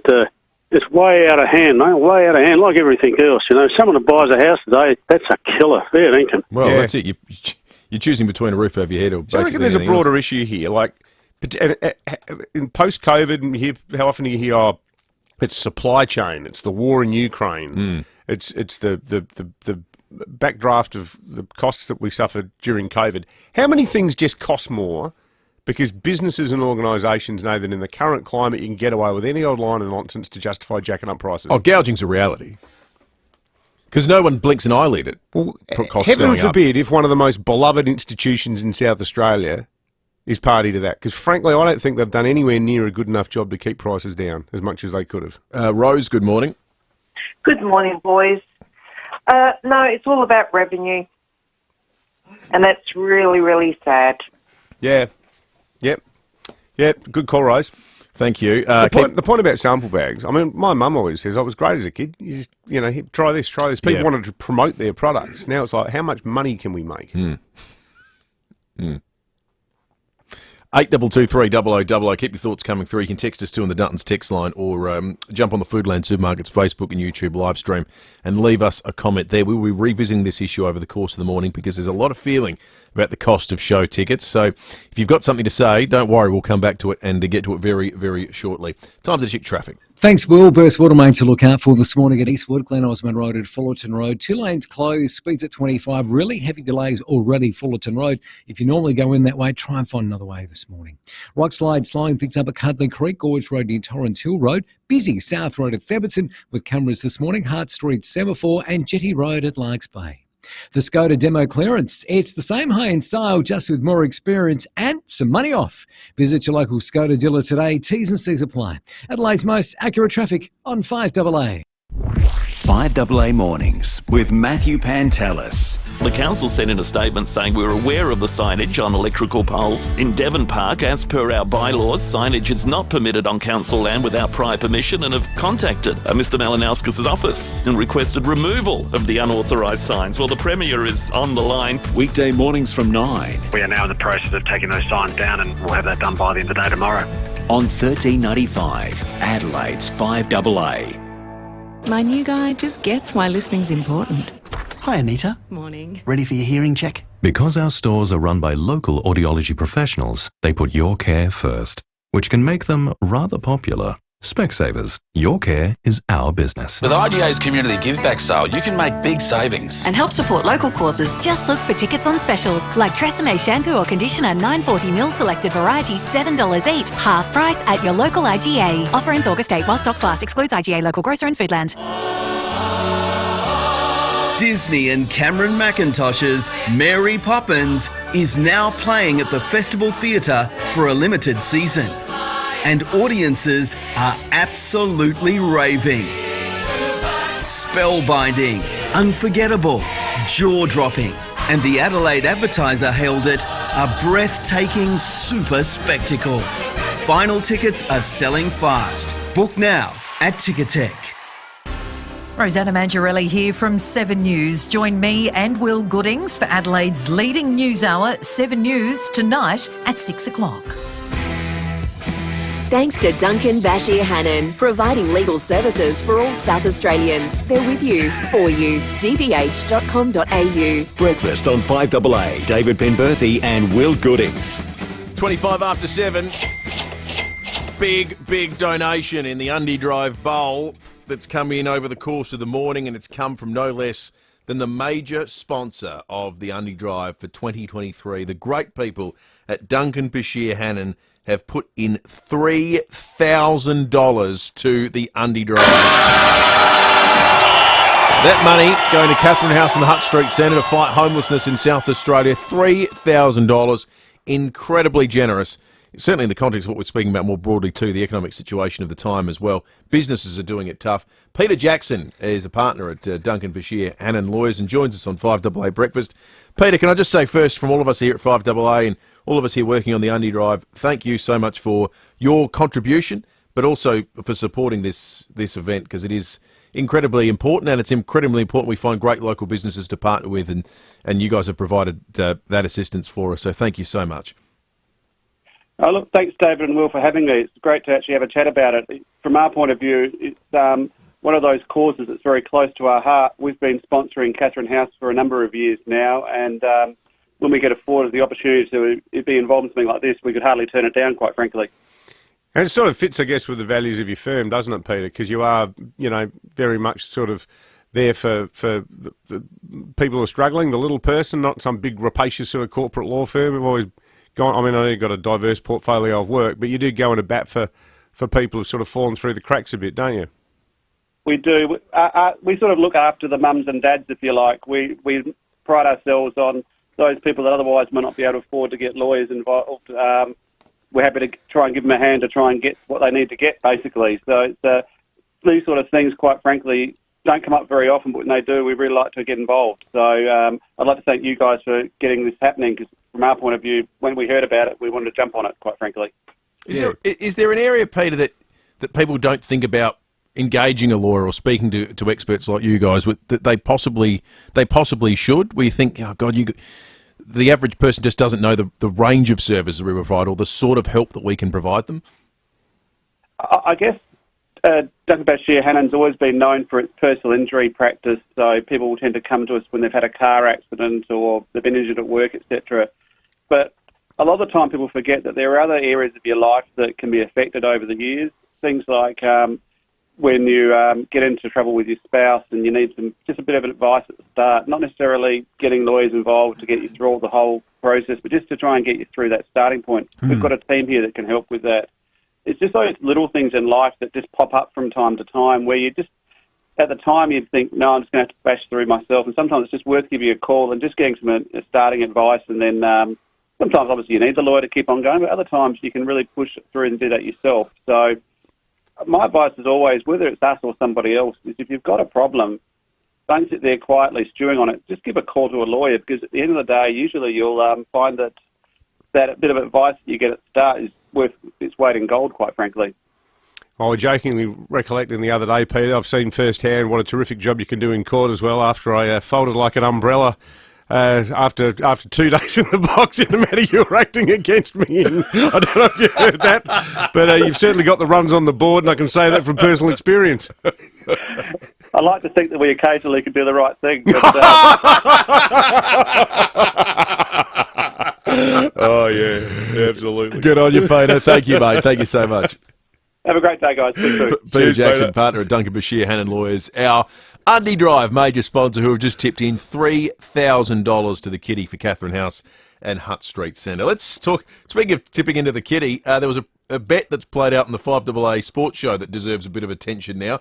$70 schnitty Monday to Wednesday at the Albion, Birkenhead Tavern, Excelsior and Lighthouse Wharf. You just know it's a Brio hotel. In fact, Pommy Dave donated to the Undy Drive and in the process said to us, it referenced his bet with Stephen Rowe. Well, last night their Ashes bet went mainstream on the 5AA sports show. Last week, on this test, who wins? Can't parallel. Pommy Dave gets stuffed. Hey, guess who, lads? Roll out the barrel. We'll have a barrel of fun. All out the Aussies. We've got them on the run. Hey, I'm singing that as I'm walking down Golden Grove Reserve with 2 Aussie Shepherds. I'm a proper non-Aussie. Get it in. Dave Dunn. I ain't swore once. Yeah. But I tell you what, though, I know we have banter, and I've had banter all day with my Aussie mate, and I can talk about the ball. I believe you actually did it at the Lord's Test. You swapped the ball, but we didn't really whinge about it. We just carried on. What a series, mate. An absolute series. That's what a great rivalry sounds like. 100%. That is superb. Good on him. Yeah, no, that's exactly it. I think Piers Morgan should pay attention to that kind of banter because he's just gone full-blown, whinger and moaner. That's Piers' act, is to do, the big thing bigger. Yeah, and then keep doing it. $17 Shinity Monday to Wednesday at the Albion Birkenhead Tavern, Excelsior and Lighthouse Wharf. You just know it's a Barrow Hotel. More on the sports show tonight. 5AA News is coming up. We're going round the courts with Sean Fuster next. This is Adelaide's 5AA. Sunny and 20 with the 7:30 news. I'm Kendall Brattick. Planning a function? Speak to the Adelaide Convention Centre team to elevate your vision for your next event. Former President Donald Trump has been indicted over his role in seeking to overturn the 2020 election result. He denies any wrongdoing and argues the prosecution's politically motivated as he campaigns for president in 2024. Mr. Trump's already facing 2 other criminal cases for mishandling classified documents and paying hush money before the 2016 election to a woman who claimed to have had sex with him. The federal government will reintroduce its housing policy to Parliament today. The $10 billion scheme's already been blocked by the Coalition and Greens. It's designed to build 30,000 social and affordable homes over 5 years. Housing Minister Julie Collins has told Today it's a fair policy which should be supported. This is not about politicians, this is about people on the ground. This is about people like I met last week in northwest Tasmania. This is about people who have been homeless for years, people who are spending every time during their entire day trying to find somewhere safe to live. Another Adelaide building company could be on the brink of collapse. Consumer and Business Affairs has suspended the licence of 7 Star Constructions, with more than 20 customers complaining about long delays finishing their homes. It follows the collapse of Felmeri Group last month with debts in excess of $4 million. Allegations a former childcare worker committed 1,600 abuse offences has sparked calls for tougher working with children checks across all states. The 45-year-old is facing 136 counts of rape and 110 counts of sexual intercourse with a child under 10. Child welfare advocates say the renewal process for the check should be nationally consistent to ensure people have the right credentials. The Education Union's urging the federal government to increase funding for public schools. It's launching an ad campaign and events around the country. The union argues 98% of public schools aren't being given enough money to support all of their students. AEU Federal President Karina Haythorpe says the Prime Minister must step in to boost education spending. The federal government and state and territory governments fund public schools together.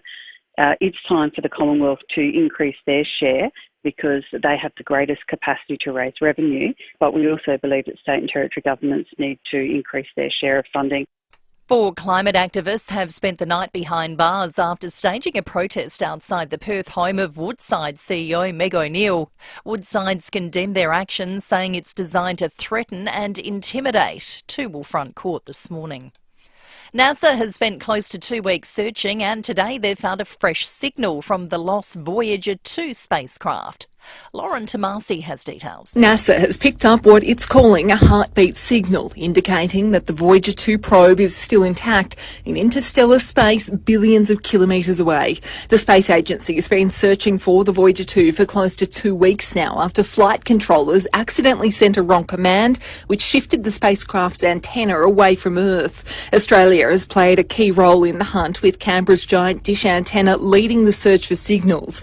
The Voyager 2 probe has been exploring the universe since 1977, travelling to Jupiter, Saturn, Uranus and Neptune. Now turning to 5AA Sport. Ken Hall Plumbers, your local plumber for block drains. Trusted since 1983. Give Ken a call. Here's Tom Wren. Thank you, Kendall. Footy first, and Alistair Clarkson has penned a letter to members outlining his decision to step away from coaching at North Melbourne. Clarkson took 10 weeks away from the game to concentrate on his physical and mental well-being, but has now returned to the job full-time and will be in charge against Melbourne this Sunday. Meantime, West Coast Premiership captain Shannon Hearn has announced his retirement at season's end after an 18-year career. Well, as expected, the Matildas will face Denmark on Monday night in the World Cup's round of 16. The Danes defeated Haiti 2-0 to finish second behind group winner England, who smashed China 6-1 here in Adelaide last night. Well, there's no guarantee Dave Warner will retain his place in the Test side for the Australian summer. The opener is planning to wrap up his red ball career at the Sydney Test, but is averaging just 23 with the bat this calendar year. Former Test captain Mark Taylor telling Wide World of Sports he expects selectors to have an eye on the Sheffield Shield. Normally, at the end of an Ashes series, you start looking beyond and start saying, what's our side look like in 2 or 3 years' time? So that's going to be a tough one for the selectors, that. Let's go to netball, and Australia has maintained its unbeaten record at the World Cup following a 70-46 goal win against Malawi. The Aussies will now enjoy a rest day before taking on England. Captain Liz Watson saying it's a clash they're all looking forward to. Yeah, analysis later on tomorrow, but it's going to be a really big game for us against England. They're playing really, really well. We know we always have great battles against them, so can't wait for it. Yeah, should be a ripper. That audio thanks to Fox. And that's the 5AA Sport. Now to the traffic. Louver House, the leaders in turning your outdoor space into a great entertainment area with an opening and closing roof. Good morning. Burst water main to look out for this morning at Eastwood, Glen Osmond Road at Fullerton Road. 2 lanes closed there, down to 25. Really slow on the Fullerton Road side at the moment too. Cuddly Creek or Rockslide, Gorge Road near Torrens Hill Road. Quite busy South Road at Theberton with Cameron's Hart Street Semaphore and Jetty Road at Larks Bay. This week at Chemist Warehouse, get Voltaren and Rapid 12.5 20 tablets for $6.99. Shop in-store or online today. Chemist Warehouse, great savings every day. Adelaide's most accurate traffic on 5AA. Pack away the boardies and bikinis, pull out the Uggies and get your brakes checked at Automasters. A sunny day in store, heading for 20. A shower or two developing tomorrow, 23. Showers easing on Friday, 16. And partly cloudy for Saturday, 14. At the moment, 11. More news as it happens on 5AA. It isn't waste until you waste it. That's the catch cry from an amazing company called Eco Waste Solutions. Eco Waste Solutions is a hard waste recycling facility, not a dump, located at Williston. They'll take everything except hazardous waste and food scraps. They'll take your waste bricks, your mattresses, tyres, soil, timber, steel, concrete and more. Plus, if you pre-sort your load, you'll receive a 50% discount on disposal fees. Google Eco Waste Solutions Williston for more. Are you suffering from debilitating chronic migraines? Circare Clinical Research Alliance in Adelaide is looking for people who experience 15 to 26 migraines and headaches per month to participate in an experimental medical device clinical trial. The Shiratronics migraine therapy system is designed to reduce the number and pain intensity of migraines. There are no costs associated and travel expenses will be reimbursed. To participate or find out more, call PainMedSA or visit painmedsa.com and click research today. Hello, I'm Tex Perkins. Tex Perkins, the man in black, is back, performing the legendary songs of Johnny Cash in a brand new show. Burning ring on fire. Tex brings the hard-living country legend to life, performing the songs and stories of Johnny Cash as only Tex can. I'm stuck in Folsom Prison. Tex Perkins, the man in black. Friday, November 3 at Her Majesty's Theatre. Tickets at texperkins.com. The high-tech home of tomorrow has a new name. It's not Siri or Alexa. It goes by the name Jim. Add data, security and complete connectivity to your home with Jim's antennas and security. Ask Jim how security cameras and motion sensors can give you peace of mind. And keep an eye on your house, yard, cars and sheds. Jim can do top brand 4-camera systems from just $1,595. For a high-tech home, just ask Jim. Hey Jim. Jim'sAntennasandsecurity.com.au. 5AA Breakfast is streaming live right now. To watch, simply head to 5AA on Facebook or YouTube. Thanks to Duncan Bashir Hannon, providing legal services for all South Australians. They're with you, for you. dbh.com.au. Breakfast on 5AA. David Penberthy and Will Goodings. 21 minutes to 8. We need $1,000 by 8 o'clock, and the Challenge Bowl has spoken, and if we achieve $1,000 by 8, I'm reading the 8 o'clock news. I've never done that before. When that challenge came out, I actually got really nervous. Now, what we need to try to do, if we can track him down, if he's up, because he's often turns in quite late. Your dad, I reckon we should get Graham Goodings to do a review of Will Goodings reading the radio news for 5AA. He can be quite harsh. Well, what do you think I'm suggesting it for? Well, good news. The GG. ASIC couriers have come to the party to the tune of $750 into the kitty for Catherine House and Hutt Street Centre. ASIC couriers. You want to get something from A to B and maybe even C, they're your people. They're your go-tos. They'll get it right through to Z. Oh, yeah, A to Z. They'll go wherever you want. That's right.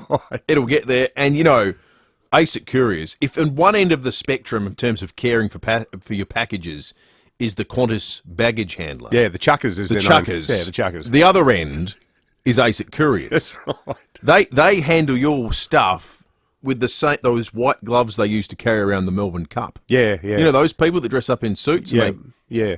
Or like in pot black, you know, the billiards. Exactly handlers. right. Yes. That's what they're like. No matter what it is you're transferring, Ted Lowe. They just do a superb job. We love They're ASIC brilliant. couriers, and that's an incredibly generous donation from a wonderful company. 750 big ones. Thank you. So we need about another $250, I think, by 8 there. o'clock for me to make a fool of myself in the news booth. All right, it's time to go around the courts. It's time to go around the courts with Sean Fuster on 5AA Breakfast.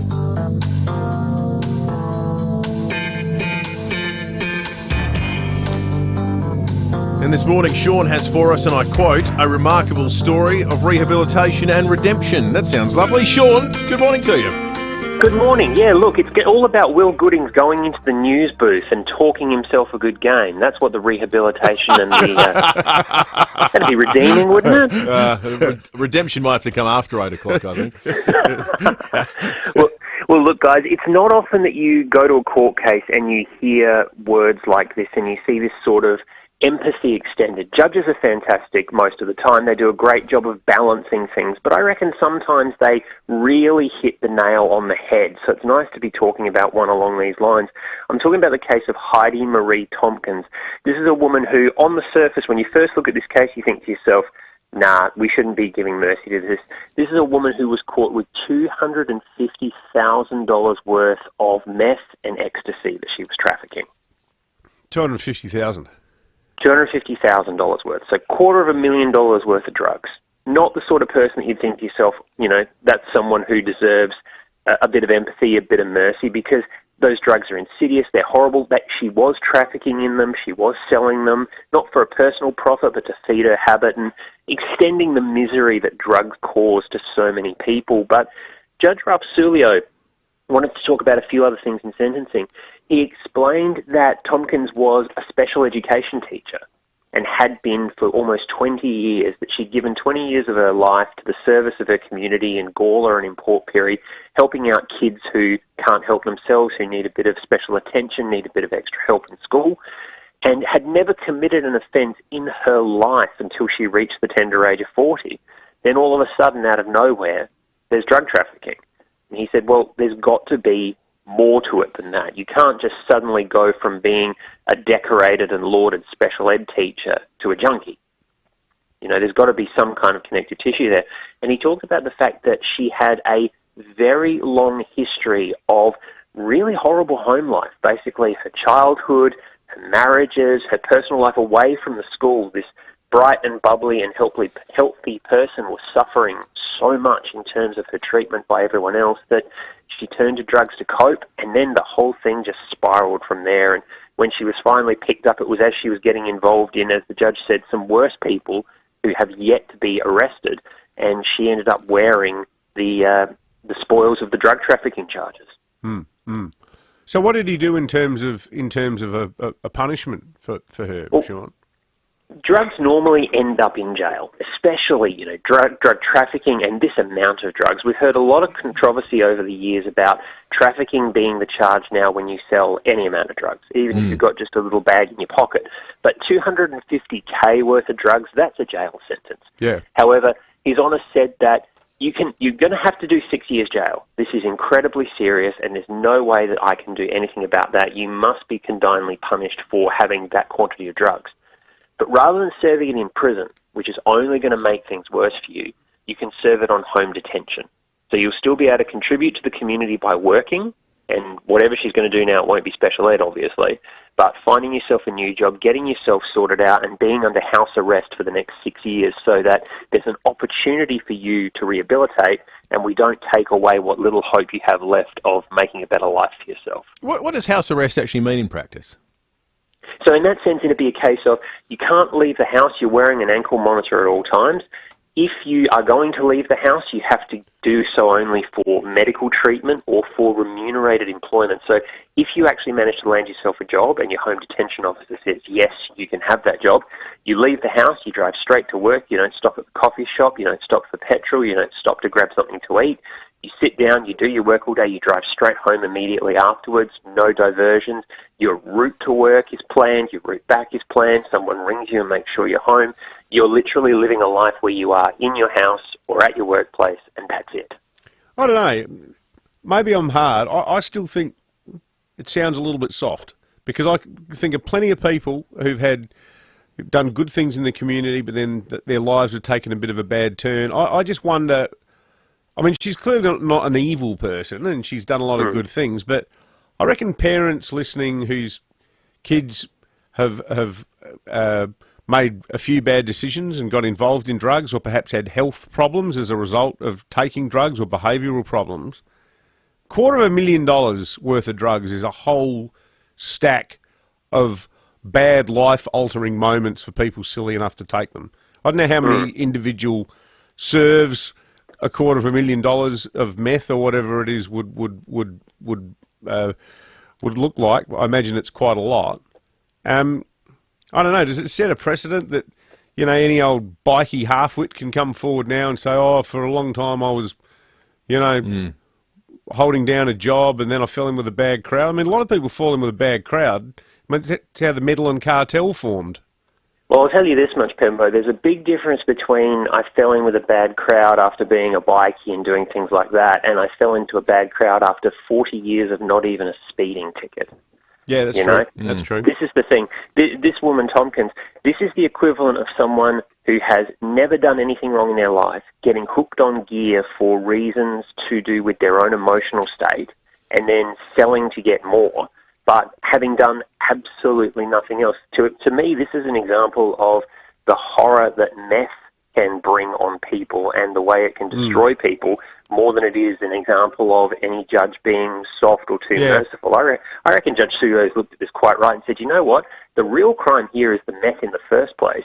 We've stopped you from promulgating it. I mean, if you were caught with 250K on you, you haven't gotten rid of much of it. So now's the time to actually say, we will give you an opportunity in much the same way that you've given so many kids out there an opportunity to sort out their own lives through your help. Yeah. Fascinating case. Sean, thank you. Appreciate your analysis as always. Sean Fewster, the Chief Court Reporter at The Advertiser and host of Just Lawful, right here on 5AA. We'll check traffic and come back with more in just a moment. Thanks, Will. Burst water main to look out for this morning at Eastwood, Glen Osmond Road at Fullerton Road. Got 2 lanes closed there. Speeds at 25. Really heavy inbound at Fullerton Road. If you normally come in that way, try another way this morning. Rock slide slowing things up at Cuddly Creek this morning. Gorge Road near Torrens Hill Road. Busy Marion Road at Cross Road with the camera. Main South Road at Morford Vale. Friday is Pie Day at OTR. So when it's cold outside, warm up on the inside with a $3 travel pie or sausage roll. OTR. Making life easy. Adelaide's most accurate traffic on 5AA.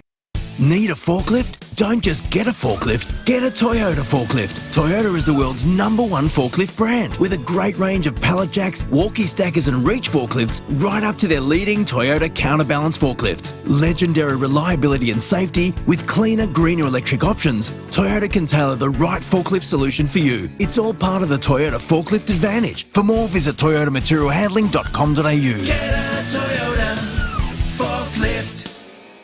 I was just doing my job. I didn't think I'd get injured. The doctor said it was a routine procedure?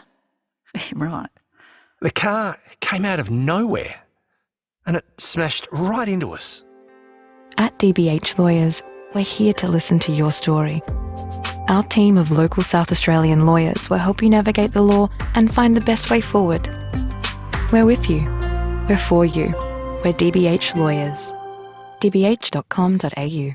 South Australia wouldn't be South Australia without its businesses, big and small. And when it comes to business broking, there's a big name you can't miss, Ray White Business Sales. Now, what makes Ray White the big name in business broking? Well, it's the people, like MBA, lecturer and multi-award winning SA Business Broker of the Year, Brett Buckley. Great bloke. We've met Brett a few times. He's a terrific guy. And he's got a wonderful team of business professionals. They take a deep dive into your business, finding value and potential, and they know what they're looking for because they know businesses. And look, they're not real estate salespeople who are just trying to sell businesses. They're business people who are selling businesses. Brett and his team can take your business apart and find you more money, and we're not talking small change. And look, a big thank you to Brett Buckley and the team at Ray White Business Sales. They've kindly donated $1,500 to our Onlys Drive. Wow, that's superb. If you want to know what your business is worth, touch base with Brett and his team. Simply search Ray White Business Sales SA. Thank God You're Here is back. Awesome. With a new host, Celia Paccola. Actually, Paquola, not a big deal, but it kind of is. Find out who's going through the blue door. 7:30 tonight on 10 and 10 Play. What is Louver House? Simple. Louver House turns your outdoor area into a stunning entertainment space with an opening and closing roof. With rain sensors, you'll keep winter out. And when you need to, you can let the light in, so you can be outdoors and entertain all year round. Best of all, they're manufactured right here in SA with options like LED lighting. But you be the judge. Find out more with a free design, measure and quote. See the light with Louver House. louverhouse.com.au. 5AA Breakfast is streaming live right now. To watch, simply head to 5AA on Facebook or YouTube. Thanks to Duncan Bashir Hannon, providing legal services for all South Australians. They're with you, for you. dbh.com.au. Breakfast on 5AA. David Penberthy and Will Goodings. 8 to 8. John Black coming up in just a moment. Donations continuing to come in for the 5AA Undie Drive. The Challenge Bowl has me reading the next news bulletin at 8 o'clock. If we get to $1,000, I think we must be getting close, if not already there. Oh, yes. And see Lucy's doing some tallying out in the producer's booth. 5AAUndiedrive.com.au is the place to go to. We'll speak to Lucy in a sec. Let's take some calls. Helen in Glanville's called in. Good morning to you, Helen. Hi. I'm ringing the lady who rang earlier to tell you she went to the showgrounds this last weekend, and a man in front of her was turned away because he only had cash. Wouldn't your immediate reaction be, oh, you give me the cash and I'll put you on my credit card? Yeah, well, that's a good point. That would have been a nice way to solve it, I guess, Helen. Oh, I can't understand why she didn't. Yeah. Just would have been the first thing I would have thought of. Yeah, that's a good point. Yeah. Maybe it all happened in such a hurry that the guy just stormed off. Who knows? But, yeah, good point. Someone texted in, Peter on the Duttons text line texted in saying he went to the caravan and camping show. Cost for adult entry was $17 and car parking was $6. It's just, you're constantly being snipped at these days, aren't you? Yeah, absolutely. Geraldine, good morning. Oh, hi, Will and David. An alternative to the Adelaide show is the Gawler show. And tickets there, the adults are $20, children 10, concession 15, family tickets 60, and children under 5 are free. The treasure bag is $5, and there's a companion ticket, which is if you need someone to go with you to get around. They get in for free. Oh, that's a nice alternative. Gawler, here we come. It's on the weekend before the Gawler, the Adelaide show starts. Oh, good plug. Geraldine. There you go. Yeah, that's That's it. fantastic. Sounds good. No, good, nice. That's happy good. Happy to give air to some alternative ways to spend money and enjoy yourself. Just to make it absolutely clear, we love the show. We absolutely love the Royal Show. I know Will's personally very excited. Now he's a father. Big show guy. He's going to be getting along love rides. soon. He loves the zipper. In fact, I'm amazed Rosie's even here after So am what I. happened to Will on the zipper. I didn't think any of it worked. I almost had a word with Duncan Bashir Hannon about that. Yeah. I just want to, while I've got you on the line, I don't know if we always talk in billable units, but hopefully, given that we're on the air, you might be able to give me a free opinion about this thing that happened to the old wedding tackle on the zipper about 15 years ago. But no, we love the show. Makes your eyes water. But we also love candour, and we also love defending our listeners in the middle of a cost of living squeeze. And sorry, charging kids who just happen to arrive without their parents doing the pre-sale thing, the punishment for that is $20 to $30. It's a 50% increase. 50%. Now, I'm not the economist here, Will is, but from what I know about inflation, it's not 50%. No. Tends to... We aim for 2 to 3, and at the moment it's hovering around 6. Yeah. So. Imagine what Phil would have done with interest rates if it was 50%. They would have gone up more than 12 times. Oh, they'd be jumping at sort of 100 basis points at a time. Yeah, that's right. Interest rates at 25%. We would be Argentina. Rundle Blinds have just called us because they have made a $500 donation to the Undy Drive. Rundle Blinds, they're celebrating 70 years in business during August for every new order over $3,000. How about this? They're going to donate another $100 to Hutt Street Centre in support of the Undy Drive. Widely recognised as one of the finest curtain and blind showrooms in Australia. They've got a bevy of awards just down there and between Poolworks and Macca's on Goodwood Road in Kings Park. Go and say good day to the team. Buy yourself some crackerjack curtains. They are just magnificent to deal with. How about that? Every order over $3,000, another $100 to the Hutt Street Centre in support of the Undy Drive. What a wonderful company. That's great. That is just a superb and ongoing and enduring support and donation to the great people at Hutt Street Centre and Catherine House. Big-hearted blind and curtain vendors. All right, it's time for John Blake, thanks to Aussie Fast Transport Solutions, interstate freight, distribution, warehousing and local Adelaide couriers. Call Aussie Fast 13 13 64. And now, an Australian kangaroo with another tip for real happiness. If you want to be happy for the rest of your life, here's a kangaroo with some advice. After this breaking exclusive scoop, you might whip up some kangaroo tail soup. I'm an Australian kangaroo with another tip for real happiness. If you want to be really happy, be a kangaroo in the Australian outback, bounding around the donga, which is Australian slang for a flat, stony, spinifex area, in other words, desert. Be happy in the knowledge that if you're not bounding around the donga, you can be turned into all sorts of useful things like shoes and handbags and rugs.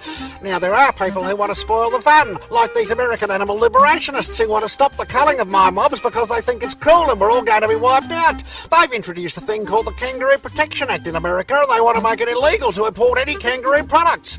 These Americans seem to care more about professionals culling Australian kangaroos than American people killing other American people. They don't realise that most of the fun we kangaroos have is bounding around the donga, destroying farmland. We're very majestic and there's lots of us to go around. If you're a boomer like me, and by that I don't mean a person born just after World War II who apparently has had everything served up to them on a silver platter without ever having to do any work, I mean a large male kangaroo, a boomer. And if you're a boomer like me, you can even have your scrotum made into a very handy novelty purse, which always gets good laughs from friends at backyard barbecues. And for the record, you wouldn't get many laughs out of a purse made from the scrotum of a person born just after World War II. If you want to be happy for the rest of your life, that was a kangaroo with some advice. We didn't even risk copping lots of flack by referencing my boomerang won't come back. Oh, damn. I think that song's banned these days. Yeah, I think it is. 2 to 8. 5AA News is coming up, and since we've breached the $1,000 threshold for this hour, I'm in to read it. And for the first time, I'm appearing on the Foodland Supermarkets Facebook live stream camera that's in there. I don't even know online, I have folks. no idea how any of this works. Get online. This is going to be a wild ride. Buckle up. Excellent. Will retirement living suit you? You're invited to FIVEAA's free open home events to get a sneak peek of the lifestyle you could enjoy. Come along with family and friends to explore our communities, inspect our display homes, discover our social activities and chat with our friendly team. With 4 events across Adelaide from the 5th to the 10th of August, there's sure to be one near you. Take the first step and search FIVEAA Open Home today. RSVP is essential. I'm Ned, and I'm a geek. I'm no good at voiceovers, but amazing at fixing your tech problems. All Geeks to You techies work on any device and give great advice. For in-person or remote tech support, go to geeks2u.com.au. That's the number 2, the letter U. Are you ready for massive Mazda savings? Mawson Lakes Mazda is having a huge demo clearance across the entire Mazda range. We are overstocked on current model Mazda demos that need to go. So be quick to snap up a demo deal in your favourite model and colour. There is no better time to take advantage of these amazing deals. Be quick, stocks won't last at these prices. Mawson Lakes Mazda, just a short drive from the city, Salisbury Highway. With IGA's Community Give Back Sale, you can make big savings. And help support local causes. Just look for tickets on specials, like John West Tuna 95 gram selected varieties, $1.35 each, half price. Now at your local IGA. Offer ends August 8 while stocks last. Excludes IGA local grocer and Foodland. When I say I'm bringing home a huge catch, they say, Rowie, you're telling porcupines, unless it's in a box from Barnacle Bills. You don't need a cast a line for some quality seafood. When it comes to tackling lunch or dinner, it's always a breeze with Barnacle Bills. There's nothing like bringing home the works crunchy calamari prawns, fish and chips from Barnacle Bills. Next time you're craving a classic, treat yourself to the seaside of the suburbs at Barnacle Bills. Online, on DAB Digital Radio and on 1395 AM. Talking Adelaide. This is Adelaide's 5AA. Sunny and 20 degrees with the 8 o'clock news. I'm Will Goodings. Planning a function? Speak to the Adelaide Convention Centre team to elevate your vision for your next event. Donald Trump has been indicted over alleged attempts to overturn the 2020 presidential election. A federal grand jury investigated the former president's efforts to stay in office following his defeat to Joe Biden, along with the January 6 insurrection. He's been summoned to appear before court on Thursday, charged with 4 criminal offences, including conspiracy to defraud the United States. It's the 3rd indictment Mr. Trump is facing. Labor will today make another attempt to get its $10 billion housing policy passed through Parliament. Here's Michael Packy. The government's Housing Future Fund was voted down in June when it couldn't get the Coalition or the Greens to support the policy in the Senate. While the Coalition has no intention of backing the scheme, the Greens say they're open to further negotiation. So the government will reintroduce its legislation today, debate the issue over coming months and then vote on it again in October. The plan is designed to build 30,000 social and affordable homes over 5 years. If the bill fails for a second time, it does give the Prime Minister the ability to call an early election. A new campaign is being launched calling for an increase to federal spending on public schools. The Australian Education Union says 98% aren't given enough money to properly help all their students.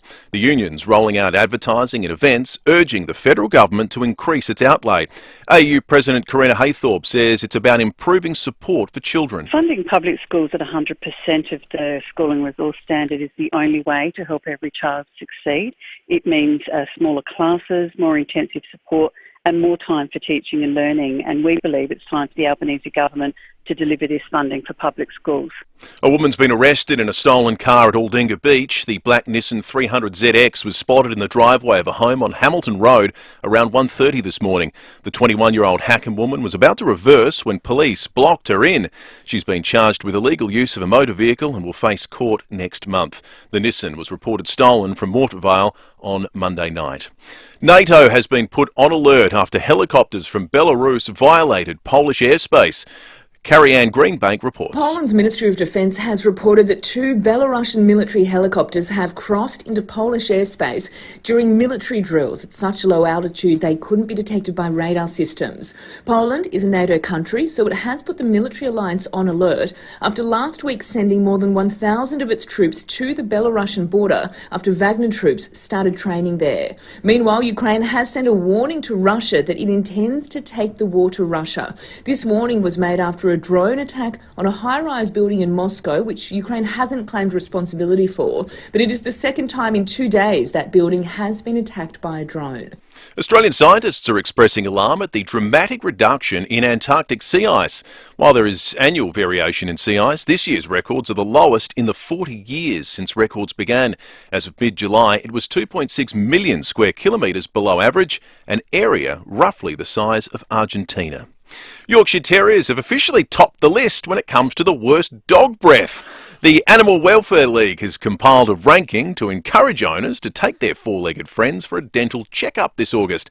Spokesman Craig Montgomery says bad breath can be a sign of something more sinister. Pet dental health has a flow-on effect to the animal's health. If they've got really nasty teeth, they can be swallowing that bacteria, and when it goes into the organs, it actually can cause damage. So it's really important that people are using preventative measures like a good dental food and brushing the pet's teeth, but also regular checks through the vet clinics as well. Now turning to 5AA Sport. Ken Hall Plumbers, your local plumber for block drains. Trusted since 1983. Give Ken a call. Port Adelaide is still waiting to hear what sanction it will receive after Saturday night's concussion incident with defender Aaliyah. Meantime, there's plenty of intrigue surrounding the future of power assistant Josh Carr, and he confirmed to Rowie and Timmy G that senior coaching is something he's thought about, but it's not a major focus for him right now. I want to be the best coach that I can be, and that's number one priority. And I want to be a senior coach and all those things. And if the time comes and I get those calls and those opportunities, then I definitely want to do that. But at this stage, right now, I'm the assistant coach, midfield coach at Port Adelaide. The Crows will train at Westlakes in just over an hour, with the club confirming James Borlase will make his debut against Gold Coast. Come on, the Crows. Elsewhere, South Aussie Shannon Hearn has confirmed he'll retire at the end of the season, while St Kilda's Anthony Caminiti is free to play this weekend after his one-match ban was thrown out by the tribunal. To soccer, and the Matildas will take on Denmark in the knockout stages of the World Cup after last night's results. The Danes finishing second in Group D, while England topped the group after a 6-1 thumping of China at Hindmarsh Stadium. Meantime, Bayern Munich striker Sadio Mane has become the latest big name to join the cash-rich Saudi Pro League. Both Australia and England are set to cop points penalties that could impact their standing on the World Test Championship table for slow overage during the Ashes, and Australia has made it 5 from 5 at the Netball World Cup following a 24-goal win against Malawi in Cape Town. That's 5AA Sport, now checking 5AA traffic. Louva House, the leaders in turning your outdoor space into a great entertainment area with an opening and closing roof. Good morning at Cavan. Keep an eye out for a two-car collision this morning. Port Wakefield Road near Montague Road. Eastwood, Bruce Watermain there. Glen Osmond Road at Fullerton Road. 2 lanes out of action. She's down to 25. Solid delays Fullerton Road inbound. Avoid that if you can on the drive in. Busy South Road at Theberton. And got a camera setting up right now. Old South Road at Old Granella. Raise your expectations of what an apple can be. Hand-picked Envy apples boast a balanced sweetness with a satisfying crunch. In season now at selected Woolworths, Costco and greengrocers. Adelaide's most accurate traffic on 5AA. Now to the 5AA forecast. Pack away the bikinis and boardies, pull out the woolies and get your brakes checked at Automasters. Lucy's the MVP for keeping this train on the tracks, I can tell you. Sunny and 20, Thursday a shower or two developing in 23. Showers easing on Friday, 16. Partly cloudy on Saturday, 14. Right now it's 11.9 degrees. More news as it happens on 5AA. Thanks to Duncan Bashir Hannon, providing legal services for all South Australians. They're with you, for you. dbh.com.au. Breakfast on 5AA. David Penberthy and Will Goodings. 8:07 on 5AA, and welcome back to 5AA Breakfast. We're doing a job swap here. Well done, Will. That was a great effort. Well done, Lucy, for panelling too. Lucy did everything. I was all at sea. I was looking over your shoulder. You got all the words running down the screen, so it is like a mini sort of prompter thing. You know what isn't became instantly clear? You're very pampered in the world of television. Kenny does a lot of hard work in there. I was just waiting for everyone to do it all for me. That's what and no one came in and touched up your makeup while you were reading it either. I felt like did his hair. No one mopped his brow. No one did my hair. So what do you think? What do you think, Kenny? No, I mean, I you're the think you did professional very here. well, Will. You did very well. First go. Yeah, for sure. It's very intimidating. I'm intimidated sitting here. I feel like I'm flying the space shuttle. Yeah, you know, I actually think genuinely you push more buttons in the news booth than you do on this desk right here. And if you did it yourself, you'd have found doing Zeta and the other screen and Tom's screen all at the same time. Your arms have to cross over. Did you ever have to do that drumming thing at school where you have to cross the Yeah, arms yeah. and do that? I could never do that. I do feel like a drumming monkey. at Yeah, times. that's what it's like. All right, I think we're going to... it's time for some breaking it, eh? Yeah, let's Get do on some you, Kenny. breaking it Thank up. you. Thanks, Kenny. We're talking, as we are today, as we often do, about cost of living issues. Today we're inspired by the whopping hikes by our good friends at the Royal Show. There's been a lot of discussion around council rates in the suburban area, but we've been contacted by some ratepayers in the Iron Triangle who are telling some quite remarkable stories about the extent to which rates have increased in Port Augusta. Now, you might recall a couple of years ago there was a big furore in Port Augusta about this plan that the council had to change the system by which properties were valued. They wanted to change their rating system from site value to capital value, and what that meant was that for residents, some of whom were actually threatening to leave town because they were facing proposed rate increases of up to 20% caused by the controversial reforms. Well, they might not have gone quite that far, but they've certainly had a real crack at it in terms of the increase, because now people who live in Port Augusta, in their latest rates bill, and I've been provided with one of them here, I've got it in my hot little hand, date of notice 20th of July 2023. This is a perfectly average property in the Stirling North part of Port Augusta. This resident is now paying more to live in Port Augusta than it costs you to live in Burnside. The la-di-da leafy streets of Burnside are more affordable than nuggety old Port Augusta. The full amount now for rates in Port Augusta has reached $3,726 a year in the case of this resident. $930.67 is the amount they need to pay for Q1 by 2023. And as we've been saying with the show and everybody else, it just feels like it's getting to the point where all of these hikes across the board, some of them are being fueled by inflation, some of them appear to be being fueled by the fact that businesses and entities clearly think that they can simply get away with it.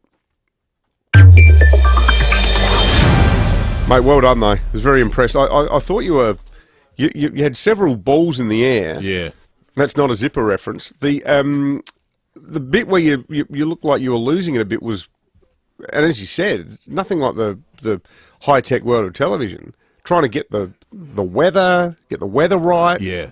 Spin it around. I didn't What's know what going was, I on? didn't know it was Arthur or Martha. Crazy unbelievable. stuff. Thank God Lucy was in there, because she's been newsreader extraordinaire, obviously, the multi-talented Luce. You got a good voice, I think. You have got a good voice. Oh, thank you, sir. It's in your genes. That's more nerve-wracking than this, because this is just conversational. Yeah, this is just talking. I just got I had no idea that challenge was coming out this morning. I got genuinely nervous. Speaking of challenges,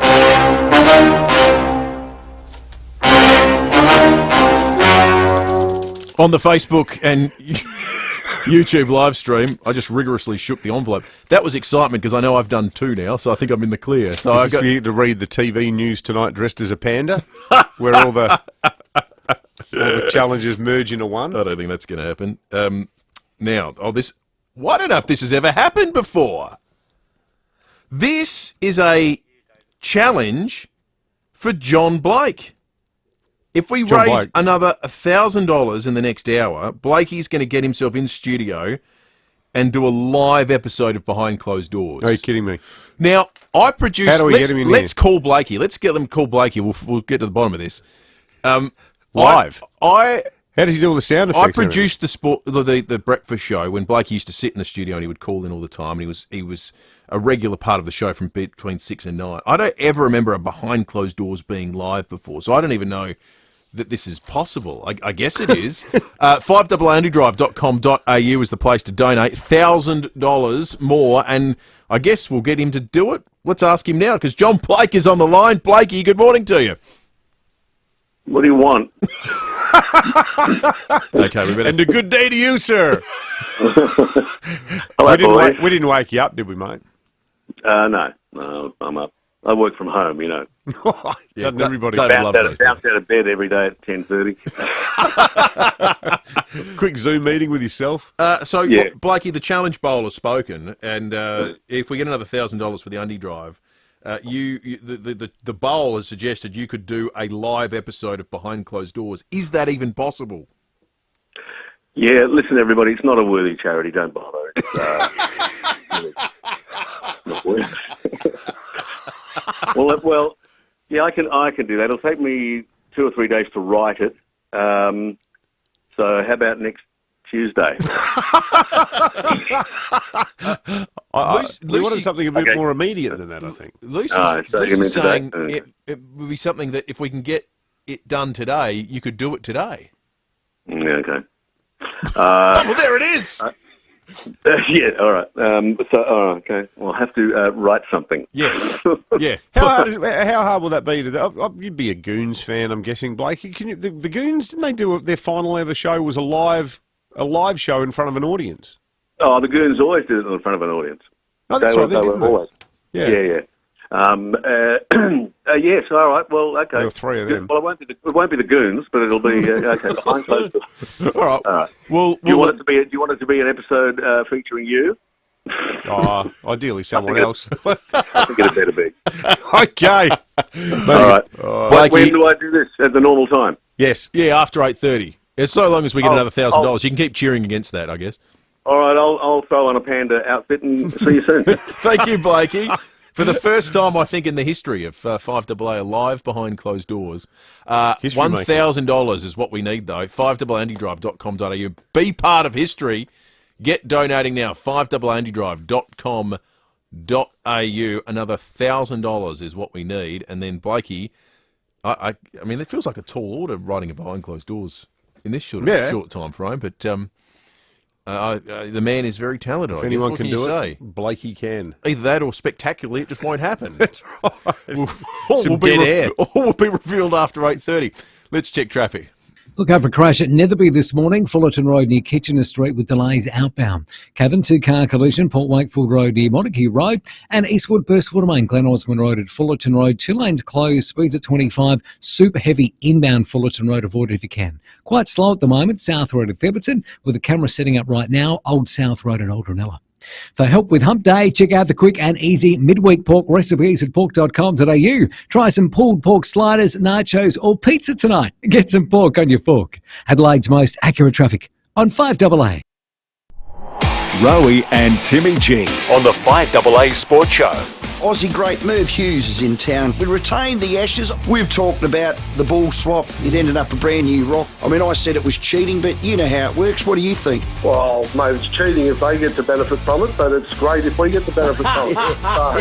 Rowie and Timmy G. They went from a 38 over ball to virtually a new ball, so maybe 8-10 overs, and that was a massive difference. 4 p.m. weekdays on 5AA. When you've been around for over a century, you know a thing or two. And Business SA and Ray White have almost 300 years between them. So, when an alliance is formed between Business SA and Ray White Business Sales SA, they're bringing all their experience to your business, making sure it's in top shape, whether you're buying, selling, or somewhere in between. So go on, touch base with the experts. Search Ray White Business Sales SA. Proudly partnered with Business SA. When you choose Keaton, you can retire with confidence your way. Whether you're after more space or less, a change of scenery, or a new home nearby. Our retirement communities throughout SA offer many ways to enjoy your exciting next chapter. Choosing Keaton means choosing well-being in every way. It's choosing genuine connection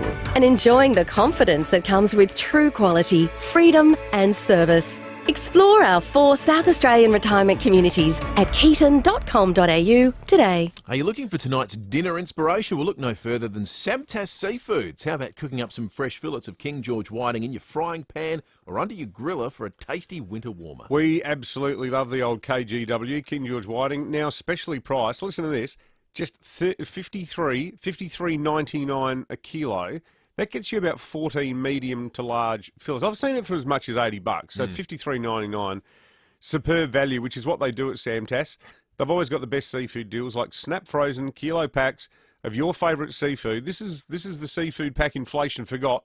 4 packs, mix and match, $60. Yeah, there's no price surprise there. Only the good one, in fact. The budget-friendly Samtas 4 kilo for $60 quality seafood deal includes a fantastic variety. You can have snapper, John Dory, flathead, tasty Atlantic salmon, grenadier, even delicious Spencer Gulf prawns, all included in this amazing offer. And if you want something with a bit of crunch, Samtas has got you covered.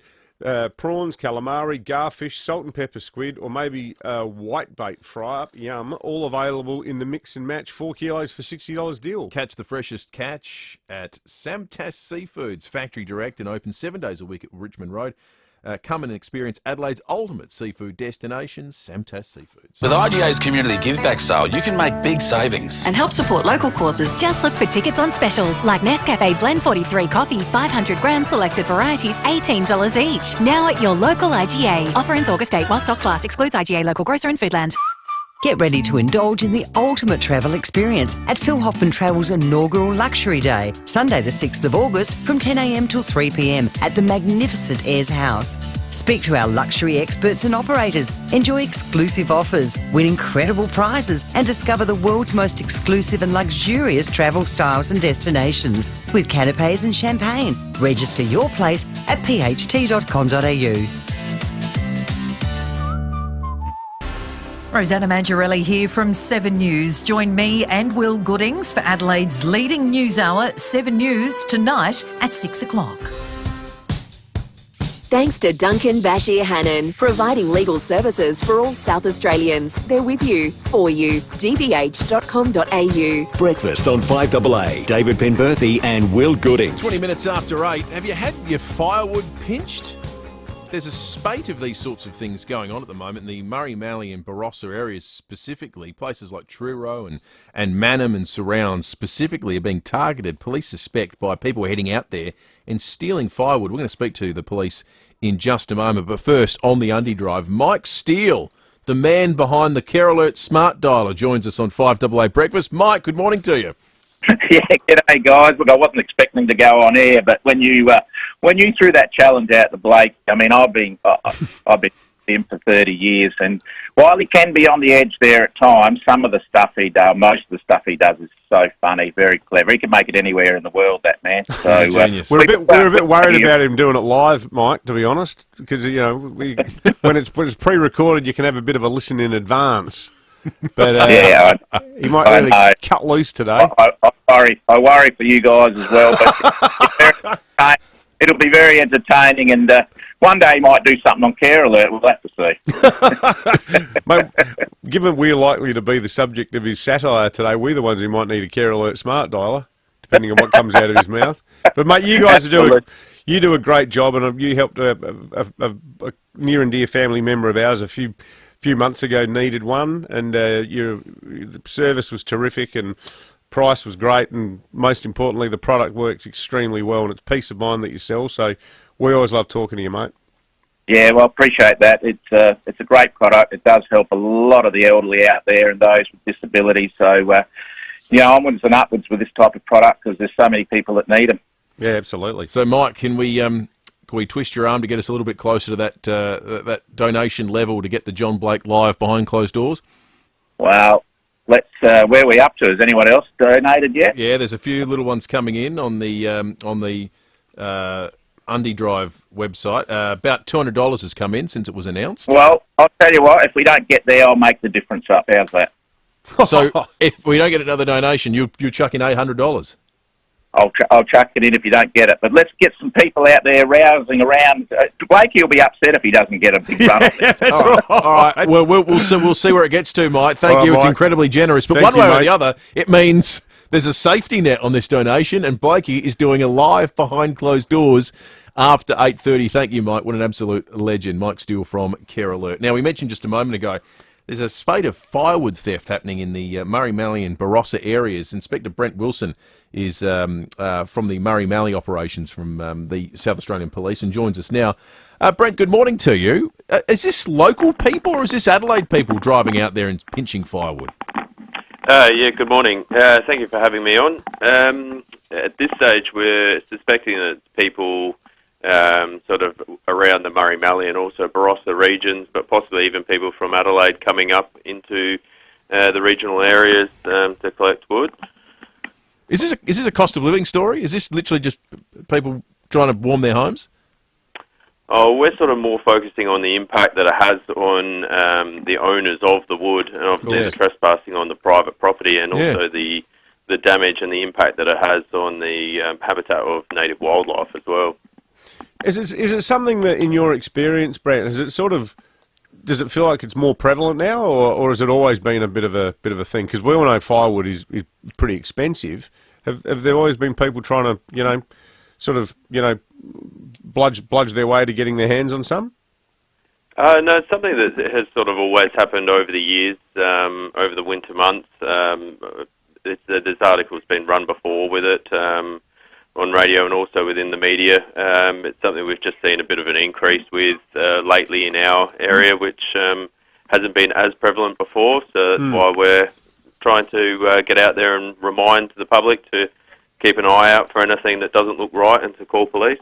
There was an incident on Sunday in Truro where it sounds like some people turned up with a trailer.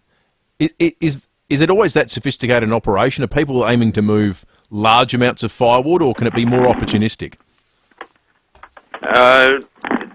It's a bit of both. We've had obviously reports of people with their own lighting and chainsaws, and they've even cut down fences in the past. This particular one, obviously, they had the trailer and were confronted by the owner. But yeah, we've had a range of people who just will put it in the back of their boot, but also more sophisticated ones as well. Yeah, amazing stuff. Well, if anyone does have any information and has seen anything sus going on, the number to call the police assistance line is 131 444. Inspector Brent Wilson, Murray-Mallee Operations, thanks so much for joining us this morning. No worries. Thanks for having me on. It would be, I mean, the point of it is whatever is being pinched, the idea that people are coming onto your property. Well, yeah, that's the thing. It could lead all sorts of horrifying. You know that story a couple of weeks ago about that massive rail outage? You know what caused that? People trying to steal copper cable. Yeah. The signalling wouldn't work because they tried to steal the copper out of it. Well, tried to rip all the copper out. It's crazy, isn't it? Unbelievable. What people do for a quid. Graham in Craigmore's called in on breaking at 8 and council rates. Morning to you, Graham. Yeah, good morning, guys. Last year, my council rates were up around about $1,800. This year, they've gone up to over $2,000. Yeah. That's unbelievable. Absolutely Amazing, great. I think that what's actually happening is this catch-up. You know, like from COVID and all that sort of stuff, people and organisations seem to be screwing us for a little bit more than what they would normally to try and catch themselves up. Yeah, completely. And in the case of councils, and they don't do anything for it either, let me tell you. Yeah. Anyway, have a nice day, yeah? Good on you, Graham. Cheers, Graham. Thank you for calling us and having your say on 8223 You can do that too on the Dutton's text line, the Volkswagen Tiguan All-Space, the 7-seater that's perfect for weekends away camping trips and the crazy Saturday sports rush, or via the Foodland Supermarkets Facebook and YouTube live stream. The number one website we want you to head to, though, is 5AAandydrive.com.au. It's FIVEAA andydrive.com.au and make a donation. We've got a safety net with Mike Steele for the live behind closed doors, but we'd really appreciate you chucking some money into the kitty for Catherine House and Hutt Street Centre. Isn't it amazing how much of the show and the news cycle this morning has been about the impact of cost of living pressures like council rates, like the Royal Show tickets going up, like interest rates decision yesterday, albeit on hold, but against the backdrop of inflation that's still too high. And the warning of potentially more increases to come. More on the way. And at the same time, this week's all about people who have maybe been pushed over and beyond their limits as a result of a combination of all those sorts of things and are now being supported by Catherine House and Hutt Street Centre. It's the most unfortunately, it's the most topical undie drive we've ever done. Yeah. Hey, another big donation here. Alison Flitton. Thank you very much, Alison. She's donated $500. Oh, good stuff. So we are heading what a superb donation. Ever closer to John Blake live in the studio. Looking forward to that. That's coming up after 8:30, as is the head of the Port Adelaide Football Club, David Kosh. He'll be joining us, and we'll talk about the curious case of Adelaide's disappearing limo industry. Are you ready for massive Mazda savings? Mawson Lakes Mazda is having a huge demo clearance across the entire Mazda range. We are overstocked on current model Mazda demos that need to go. So be quick to snap up a demo deal in your favourite model and colour. There is no better time to take advantage of these amazing deals. Be quick, stocks won't last at these prices. Mawson Lakes Mazda, just a short drive from the city, Salisbury Highway. It's time to raise the bar. If you're organising an event, anything from a small meeting to a grand gala, you'll know there are many things to consider. So trust the experts at Adelaide Convention Centre to help you elevate your vision. With the support from our team at every stage, you'll be amazed at what can happen in turning each aspect into an unforgettable experience for both you and your guests. Contact our team and discover the magic to elevate your vision at Adelaide Convention Centre. You never plan to get injured at work, and you don't expect that a routine procedure could go wrong, and no one wants to crash their car. At DBH Lawyers, they know all about the unexpected, and they're ready to listen to your story. That's right. The DBH team of local South Australian lawyers will help you navigate the law and find the best way forward. Knowing your rights and what you're entitled to isn't always straightforward, but DBH won't make you feel like you're clueless. They're with you, they're for you, they're DBH Lawyers. Duncan Bashir Hannon, providing legal services for all South Australians and proud supporters of 5AA's Undy Drive.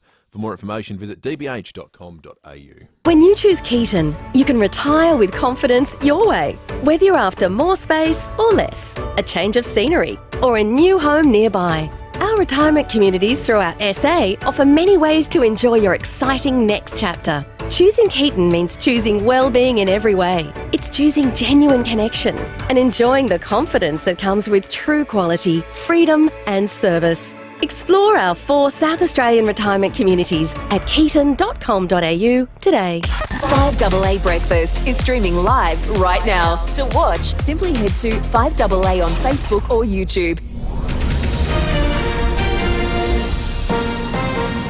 This is Adelaide's 5AA. Sunny and 20 with the 8:30 news. I'm Kendall Brettick. Planning a function? Speak to the Adelaide Convention Centre team to elevate your vision for your next event. Former US President Donald Trump has been indicted for a third time. A federal grand jury tasked with looking into the January 6 insurrection has voted in favour of criminally charging him over his alleged attempt to overturn the 2020 presidential election. Special Counsel Jack Smith says he's been charged with 4 offences. Since the attack on our capital, the Department of Justice has remained committed to ensuring accountability for those criminally responsible for what happened that day. This case is brought consistent with that commitment, and our investigation of other individuals continues. Mr Trump will face a court in Washington, D.C. later this week for his arraignment. Labor's $10 billion housing fund will be reintroduced to Parliament today. The federal government failed to get the policy over the line in June, and there's no guarantee it'll have success a second time round. Under the plan, returns from the fund would be used to build 30,000 social and affordable homes over 5 years. Teachers are ramping up pressure on the Albanese government to increase funding for public schools. More from Zach De Silva. The Australian Education Union is launching a nationwide campaign of ads and events pushing for more spending on public schools. It says 98% aren't getting enough funding to support all their students. Education spending is split between the states and the Commonwealth, but the union says the federal government must increase its outlay because it earns more in tax revenue. The AEU hopes to begin meeting with federal politicians about its plan from today. A woman's been caught in a stolen car at Aldinga Beach early this morning. Police were patrolling the area when they spotted a black Nissan in the driveway of a home on Hamilton Road. Senior Constable Rebecca Stokes says the car had been stolen from Morford Vale the night before. A person was in the driver's seat and was about to reverse out the driveway, but the patrol was quick enough to block it in and prevent them from driving off. And the woman driver, she's a 21-year-old Hackham woman. She was arrested and charged with illegal use of a motor vehicle, and she's been bailed to appear in court in September. Social media platforms, including TikTok and WeChat, might be banned in Australia after claims they could be our biggest security risks. A Senate committee reports made 17 recommendations, including transparency requirements on all platforms. Cyber security expert Susan McLean has told Today any app which gathers data is a risk. And then you have to look at where's that data going and how is it potentially going to be used. And we know that China does take data, it does use it, but in volume, that information, that data can be very useful. Canada will be the first nation to start printing health warnings directly onto individual cigarettes. University of Toronto's Dr. Robert Schwartz says it's aimed at younger smokers. The Government of Canada has based its decisions on some preliminary research that suggests that having these warnings on each individual cigarette is going to make a difference. And tennis star Serena Williams has held an elaborate gender reveal to announce she's having another daughter. A drone writing out the word girl in the sky. Serena and her husband already have a 5-year-old daughter called Alexis. Now turning to 5AA Sport. Ken Hall Plumbers, your local plumber for block drains. Trusted since 1983. Give Ken a call. Here's Tom Wren. Thank you, Kendall. Let's start with footy. Adelaide remains hopeful star forward Isaac Rankin will still have a big part to play as the Crows try to keep their finals hopes alive. He won't play this weekend against Gold Coast, but the club's head of high performance, Darren Burgess, has told the club's website his hamstring injury is recovering nicely and he's a big chance to play the following week. Yeah, Isaac's doing well. He's had a couple of on-ground sessions, running sessions already. We're hoping that he'll be available for the Brisbane game, all going well between now and then. Adelaide will be without defender Jordan Butts after he fractured his foot last weekend. James Borlase set to come in and make his debut. Port will have to replace Alia and Lockie Jones for this Saturday night's crucial clash against Geelong. Meantime, Hawthorn ruckman Max Lynch is retiring from the AFL at the age of just 24 due to ongoing concussion issues. Well, Denmark's World Cup coach is confident his team boast the weapons to beat a Matilda side boosted by the return of Sam Kerr. That's ahead of Monday night's a knockout stage clash. Australia locked in to face the world number 13 Denmark after they progressed to the round of 16 following last night's 2-0 win against Haiti. Tournament favourites the USA advanced to the knockout stages after a 0-0 draw against Portugal, while here in Adelaide, England smashed China 6-1. And in some cricket to finish, Aussie Ash Gardner has risen to a career number 2 on the ICC Women's ODI All-Rounder rankings. And that's the 5AA Sport. Now to the traffic. Louver House, the leaders in turning your outdoor space into a great entertainment area with an opening and closing roof. Good morning. It'd never be a smash on Fullerton Road near Kitchener Street with delays outbound. Cavan 2-car collision on Port Wakefield Road near Montague Road and Eastwood Burst Watermain today. Glen Osmond Road at Fullerton Road. 2 lanes closed down to 25. Really awful delays inbound at Fullerton Road. Find another way if you can. Quite busy. So Donald Rabbit Drive at Hilton with a camera right now. Old South Road at Old Ranella. See your local Goodyear Auto Care experts for all your tyre and service needs. Plus, your chance to win the ultimate 2023 NRL Grand Final package for 2. Conditions apply. See in store for details. Adelaide's most accurate traffic on 5AA. Pack away the boardies and bikinis, pull out the Uggies and get your brakes checked at Automasters. Sunny and 20 today, a shower or two developing tomorrow, 23. Showers easing on Friday, 16, and partly cloudy for Saturday, 14. At the moment, 13. More news as it happens on 5AA.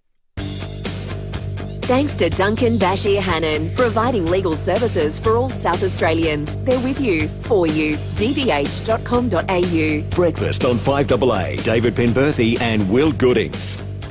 24 to 9, this is going to be a really exciting half hour. John Blake in before 9 o'clock for a live behind closed doors. We've got so many donations for Blakey and coming through on the 5AAOnlydrive.com.au. $100 from Kerry Goodall. Thank you, Kerry. Alison, of course, before the break, $500 in the kitty. Mike Steele from Carolerts chipped in $500 to make it all happen. Anonymous, $10. I love this from Off the Couch Art Studio at Modbury.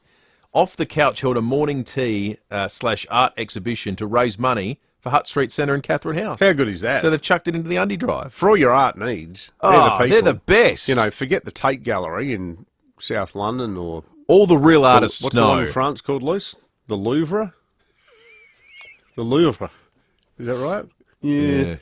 Comme si, comme ça. But yes, no, the Modbury people, they're the ones. If you want it... You think art, you think You think the off-the-couch art studio at Modbury. That's the one you think? Yeah. All the real artists know. Yeah. If you speak to the movers and shakers in the industry, they'll during go. During his blue period, I think Pablo Picasso spent a bit of time in Modbury. Monet raves about it. Yeah. Well, did. Van Gogh. Oh, the stuff he said about off the couch. The dappled light of Modbury is like nothing you've ever seen. I think he did the sunflowers painting there. Thank you so much, guys. What a beautiful... It was either Arles or Modbury, I'm not sure. Beautiful donation. We really appreciate it. 22 to 9, live behind closed doors coming up. David Kosh in just a moment. But first, we want to revisit a bit of yesterday's Breaking at 8. Yeah, now, the good news is this has piqued the attention of the government. I've got a statement from the Transport Minister, Tom Koutsantonis, that I'll share shortly. But yesterday in Breaking at 8, we revealed how stressed and frustrated the Adelaide limousine industry is on account of the much more onerous restrictions on the age of vehicles here in South Australia and the ability to get them upgraded once they reach the sort of 15-year limit. One limousine driver who's going to speak to us anonymously joins us now. Mate, we had a little bit of a chat yesterday about this, and it's the numbers sort of speak for themselves. The huge decline in the number of limos on the roads here in Adelaide, so much of that seems to have been brought about by the tightness of the legislation. Yeah, well, yes. Good morning, both of you. The stretch limousine market in Adelaide. This relates to the ones that are 12 seats and less. All the ones. They've got a lifespan of 15 years. So get an exemption. We can go to 20.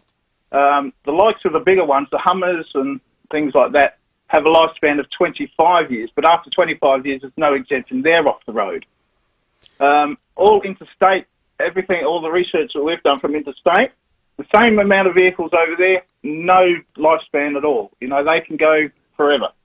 In Tasmania, there's cars operating over there, stretch limousines, that are built in the 1970s. In Perth, there's a Model A stretch limousine, which is 1932 Ford.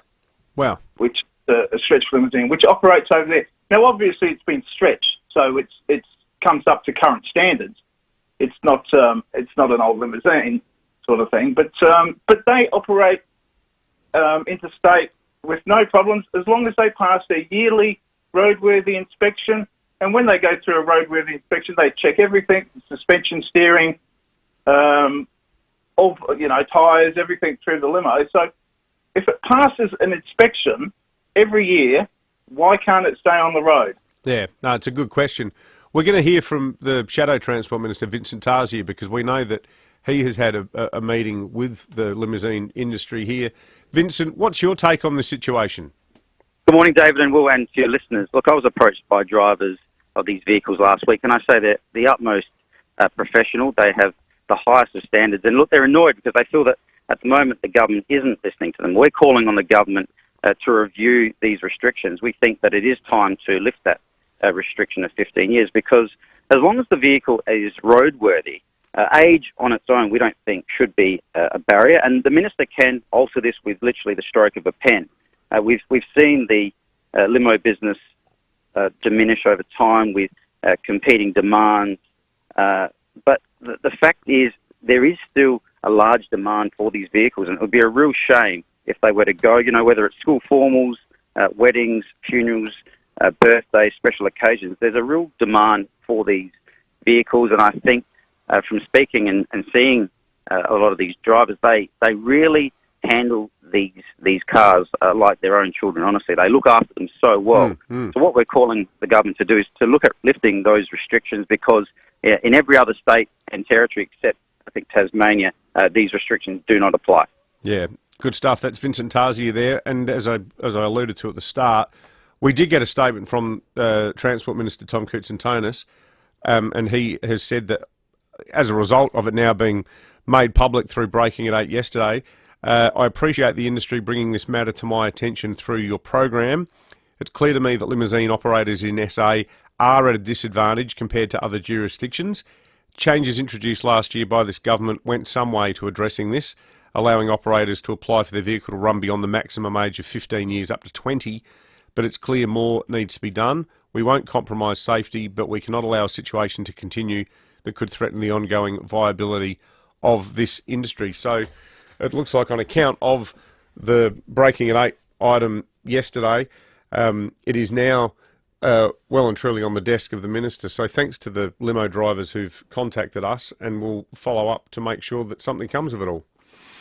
It's 17 minutes to 9, and the chairman of the Port Adelaide Football Club, David Koch, joins us on 5AA Breakfast. Koshy, good morning to you. Morning, team. Congratulations. Oh, we're not going to gloat. I've got to say that. Yes, in all sincerity. and so you should. Well played. Well, it just was a night out for the Crows. It was probably, you caught us on the one night of the year where for the entire game we were on. It was, you certainly worked harder, Dennis, that's for sure. So you deserved it. Well played. Hey, Koshy, now, everything I'm going to ask you about this, I want to predicate by saying that through knowing Ollie Wines, through knowing Hamish Hartlett, through knowing Orazio, through knowing other people, like we were talking to Charlie Dixon the other day, we know how well regarded Ken Hinkley is by the players. You consistently hear the word father figure. We know how important the welfare of the players is to Ken and indeed the club. But clearly Port's been in the headlines for all the wrong reasons this week, since the head clash in the second quarter. As chairman, what's your take on how it's all unfolded? Look, we stuffed up. We've admitted to it. Our club doctor has made a mistake, and he's admitted to it as well. Look, our club doctor has been with us, Sample and AFL, for 25 years. He's been on the AFL's medical advisory board. He's the race doctor for the Tour Down Under. He's been a doctor for 3 Olympics and 4 Commonwealth Games. He was the doctor for the Olympic cycling team for 15, 20 years. So he is impeccably credentialed, and as he has admitted openly yesterday, he should have done the test on Aaliyah. Now, from the angle he looked at in terms of the boundary, he didn't think it was that bad. Aaliyah was not showing any signs, concussion signs. The test was done on Lockie Jones because he was showing signs. Both of them have passed the SAC-5 test subsequently after the game and the following morning as well. So he's... our doctor is devastated with this. He's highly credentialed, highly regarded within the industry, and he's not covering it up. He said, "I made a mistake." When he saw after the game the incident from a different angle of what he saw on the boundary, he can understand everyone's concerns. Koshy, the history of this is the club's been fined for the Hamish Hartlett concussion, how that was managed. The Zach Butters, Tom Jonas concussion clash was investigated. Well, investigated and completely cleared. That was investigated. You've got Sam May's partner on social media saying Sam May's was played after being concussed previously. Why does this keep happening to your club? I don't think it does keep happening to the club. I would back our doctor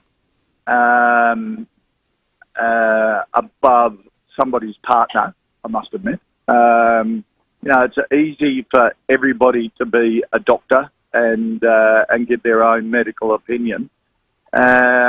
We back our doctor. He made a mistake in this case. Remember, both players passed the concussion test subsequently and Lockie Jones passed it during the game when he went down to the rooms. So there's a procedural error on Aaliyah, and we're not sort of backing away from that. That's why the doctor has come out and apologised, and he's devastated. He's embarrassed by it. It shouldn't happen. Sort of this sort of incident, even if there are no symptoms, and Aaliyah went and sat next to Kenny on the bench and showed no signs whatsoever to anybody, talking, no lack of balance, all that sort of thing, and passed the test straight after the game.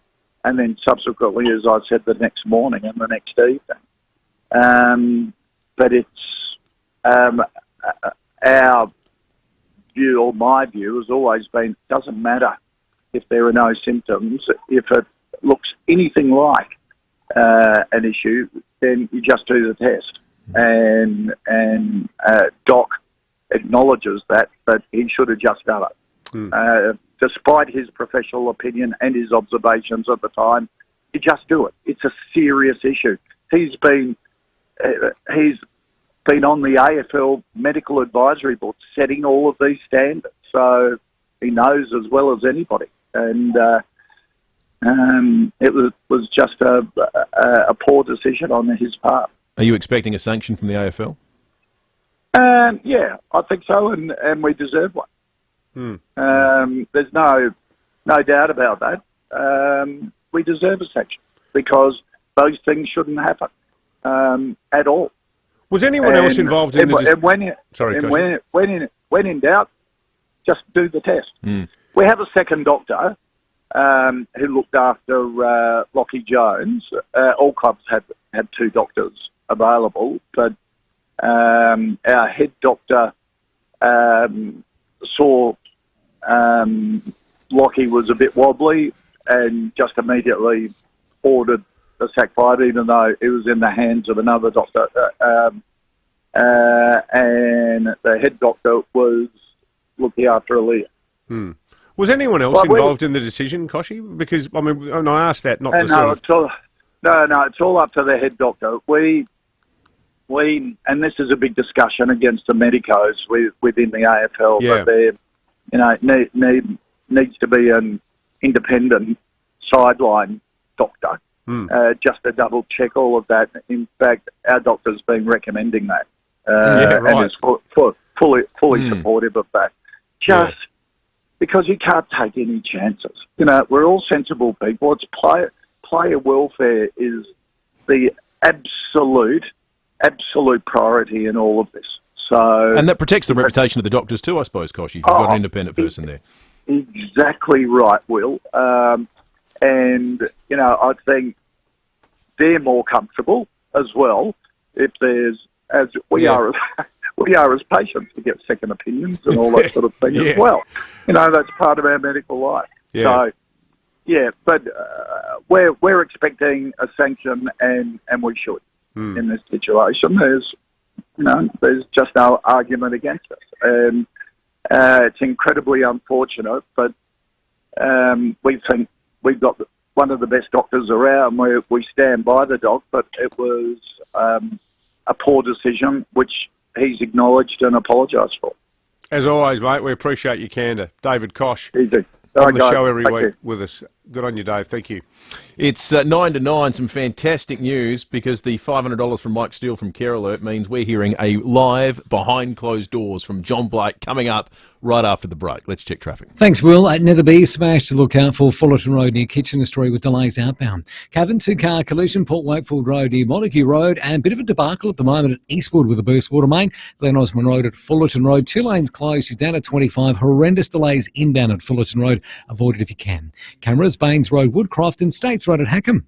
Flight Centre's cruise experts will navigate you through the choppy waters of holiday planning, leaving you with nothing but smooth sailing. Call a Flight Centre cruise expert on 1370 79. Adelaide's most accurate traffic on 5AA. Coming up on 5AA Mornings, another blow in the fight to keep your head above the fiscal waterline with excise rises kicking in this month. The federal government taking its share of the price of petrol, booze and cigarettes. We'll look at Royal Show prices and Scotty Cam from The Block joining me as well. I'm Matthew Pantelis. Look forward to your company from 9. If you're like me and love your golf, then the brand new Big Swing Golf Indoor Simulators at Drummond Golf Mile End will blow you away, and you can play rain, hail or shine. Now, I've had a crack at these simulators and they are brilliant. There's 84 amazing courses to play and 12 other sports to choose from. Jump online and take a look at bigswinggolf.com.au, then call your mates and head down to Drummond Golf Mile End. Thank God You're Here is back. Awesome. With a new host, Celia Pacola. Actually, Pacola, not a big deal, but it kind of is. Find out who's going through the blue door, 7:30 tonight on 10 and 10 Play. Is your water filter full? After 12 months, your poor old water filters are packed with chemicals and they're working extra hard to stop that stuff from creeping into your life. So it's time to treat your water nicely and get that great taste back with a PureTap service and filter change. It's more than just clean, fresh, healthy drinking water. It's great tasting water. Got one myself. Terrific. Do you want to know what else is beautiful? PureTap has locked in last year's price for you, but just like the filters, it won't last forever. I mean, if you haven't changed your filter, what do you think you're drinking in your next glass of water? Doesn't bear thinking about. Give them a call instead. The great people at PureTap, 133 502, or go to puretap.com.au. Growing up with Mum was an adventure. She was so strong and independent. Then we noticed she was struggling to manage in her large family home, but wasn't quite ready for aged care. Glen Woodley Estate was perfect. Mum has the support she needs and the independence she loves. Her meals, cleaning and linen are taken care of, and she has friends to socialise with in the clubhouse. Glen Woodley Estate serviced apartments in Myrtlebank are selling now. Visit southernCrossCare.com.au. Thanks to Duncan Bashir Hannon, providing legal services for all South Australians. They're with you, for you. dbh.com.au. Breakfast on 5AA. David Penberthy and Will Goodings. Well, the Challenge Bowl at 8 o'clock this morning was brought into the studio, and the envelope said, if we get another $1,000, we get John Blake doing a live behind closed doors in the studio. Blakey has thrown it together, and you have thrown thousands of dollars in the kitty. A lot of interest in this, it turns out, via 5AAAndydrive.com.au. Donations still streaming in. John, I just see he's put one in there. Thank you for that, John. If you're watching on the Foodland Supermarkets Facebook and YouTube live stream, you're in for a treat, because John Blake is live with us here in the studio. Morning to you, Blakey. Good morning, boys. Coming. Sorry, David? Coming. Right. May the 9th be with you. Thank you. This is good. If David has a day off, we just bring you in. Yeah. Open 7 days, including Sundays. Yeah. I think the Sundays are given, actually, David. This is like artificial intelligence. I need a bit of artificial intelligence. Chorizo. Okay. All right. Shall we go behind closed doors? Chorizo. Yes, let's do that. All right. And when we get behind closed. You're listening to 5AA Breakfast. David Penberthy and Will Goodings. And welcome back to 5AA Breakfast, and David Penberthy, welcome back to you too. Yeah, g'day, Will. How you going? Oh, really well, David. Ralph Fiennes. The actor's name, David, is Rafe Fiennes. Well, yeah, whatever. Well, it's time for this. And